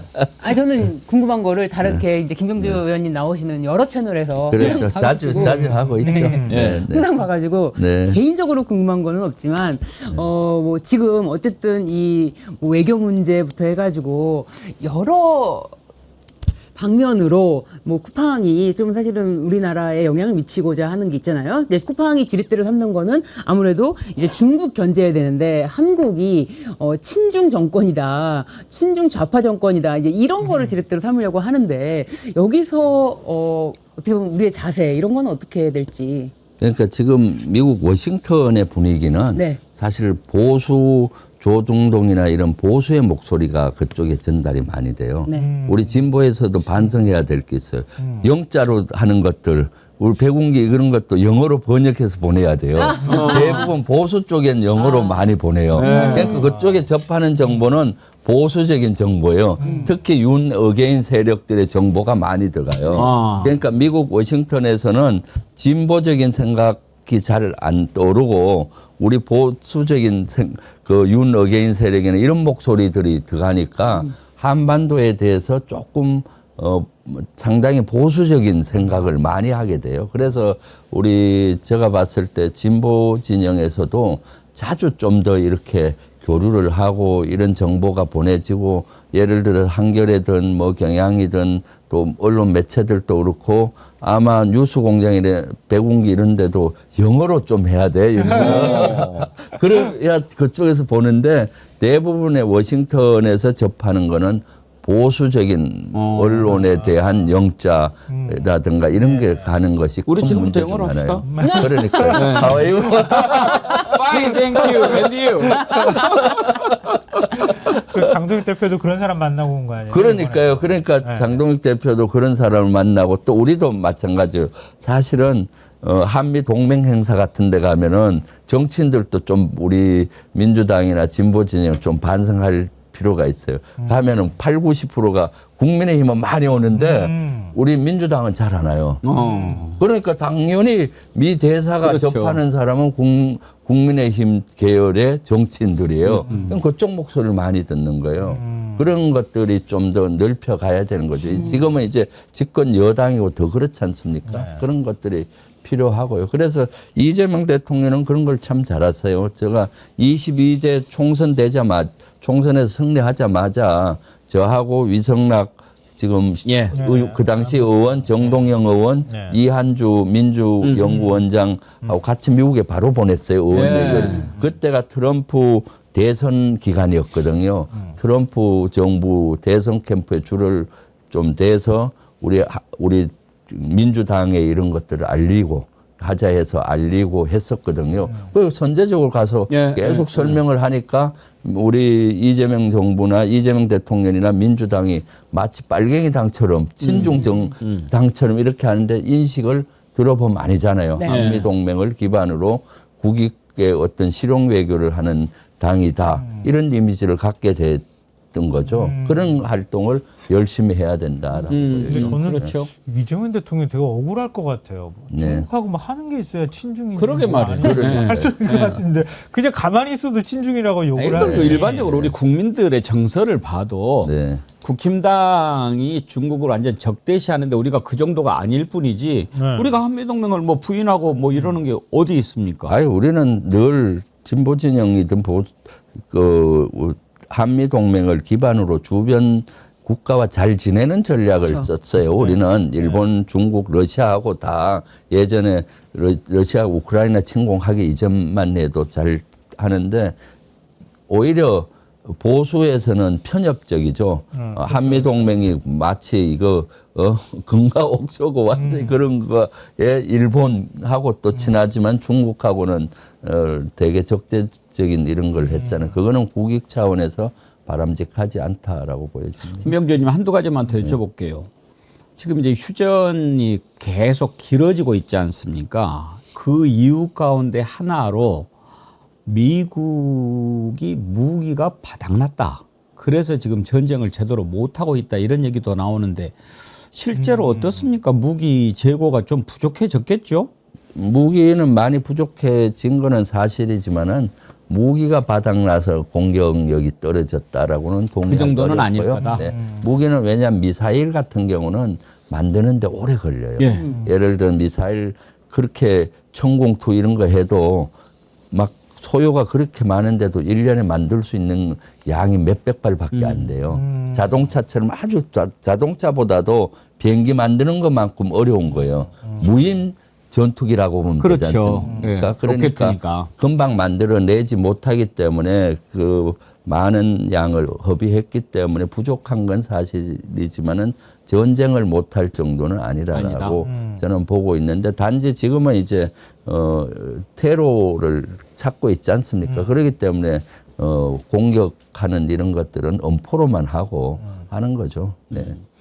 또 하나는 이번에 또 그 해군 장관을 바꾸지 않았습니까? 네, 그런데 원래 이제 주불례 손자병법 시간인데 전쟁 중에는 장수를 바꾸지 않는다가 기본 상식 아닙니까? 네, 그런데 네. 지금 해군 장관 바꾼 것뿐만 아니라 지금 계속 수뇌부들을 막 군 수뇌부를 계속 바꾸는데 그건 왜 그런다고 보십니까? 지금 아마 그 미국 내에서도 그 트럼프의 리더십이 많이 흔들리는 것 같아요. 국방부 장관, 더 정확히 들어가면 국방부 장관의 리더십이 많이 흔들리죠. 국방부 장관은 소령 출신인데 나중에 일찍 전역하고 뭐 방송국 아나운서인가 뭐 사회자를 했어요. 그래서 조금 급진적이라고 봐야 되겠죠. 그래서 뭐 좀 돌출 행동을 많이 해요. 전 장군 모아갖고 막 교육시키고 뭐 이럴 때 되게 반감을 갖고 그랬고요. 이번 중동전을 또 국방부 장관 혼자 동의했다 하잖아요. 군부는 반대했는데 그런 과정에서 무리수를 뜨고 하니까 아마 군부 내에서 좀 반감이 있을 겁니다. 그러니까 이제 그런 미국의 국방부 장관, 전쟁부 장관에 대한 반감이 있으니까 정책적인 충돌이 해군 장관하고 있었던 것 같아요. 지금 미국은 실제 세계에 나아가는 군함이나 함선을 가지고 운용하기 때문에 군함에 대한 정비, 건조, 새로운 트럼프함을 만들어야 되는데 지금 해군 장관 같은 경우는 이거는 미국으로 능력이 부족하니 외주로 좀 하자 한국 같은데 이걸 많이 주장을 했는데 거기에 대해서 지금 미 국방부 장관이나 그 지도부가 반감을 갖는 것 같아요. 지금 미국은 미국 내 모든 걸 해야 되는데 그러니까 그런 정책적인 충돌로 실제 해임은 시켰지만은 그 명목은 그렇지만은 전쟁에 대한 이런 것도 충돌이 많았을 거라고 봅니다. 네. 혹시 전쟁사에 전쟁 중에 장수를 바꿔서 실패한 그런 사례 같은 게 있습니까? 전쟁 중에 사실은 2차 세계대전 때 독일 같은 경우는 히틀러는 자주 바꿨어요. 히틀러가 총사령관 했거든요. 전쟁을 잘 모르면서 총사령관 하니까 수시로 바꿔서 나중에 2차 세계대전 패전으로 갈 때 많이 그랬었고요.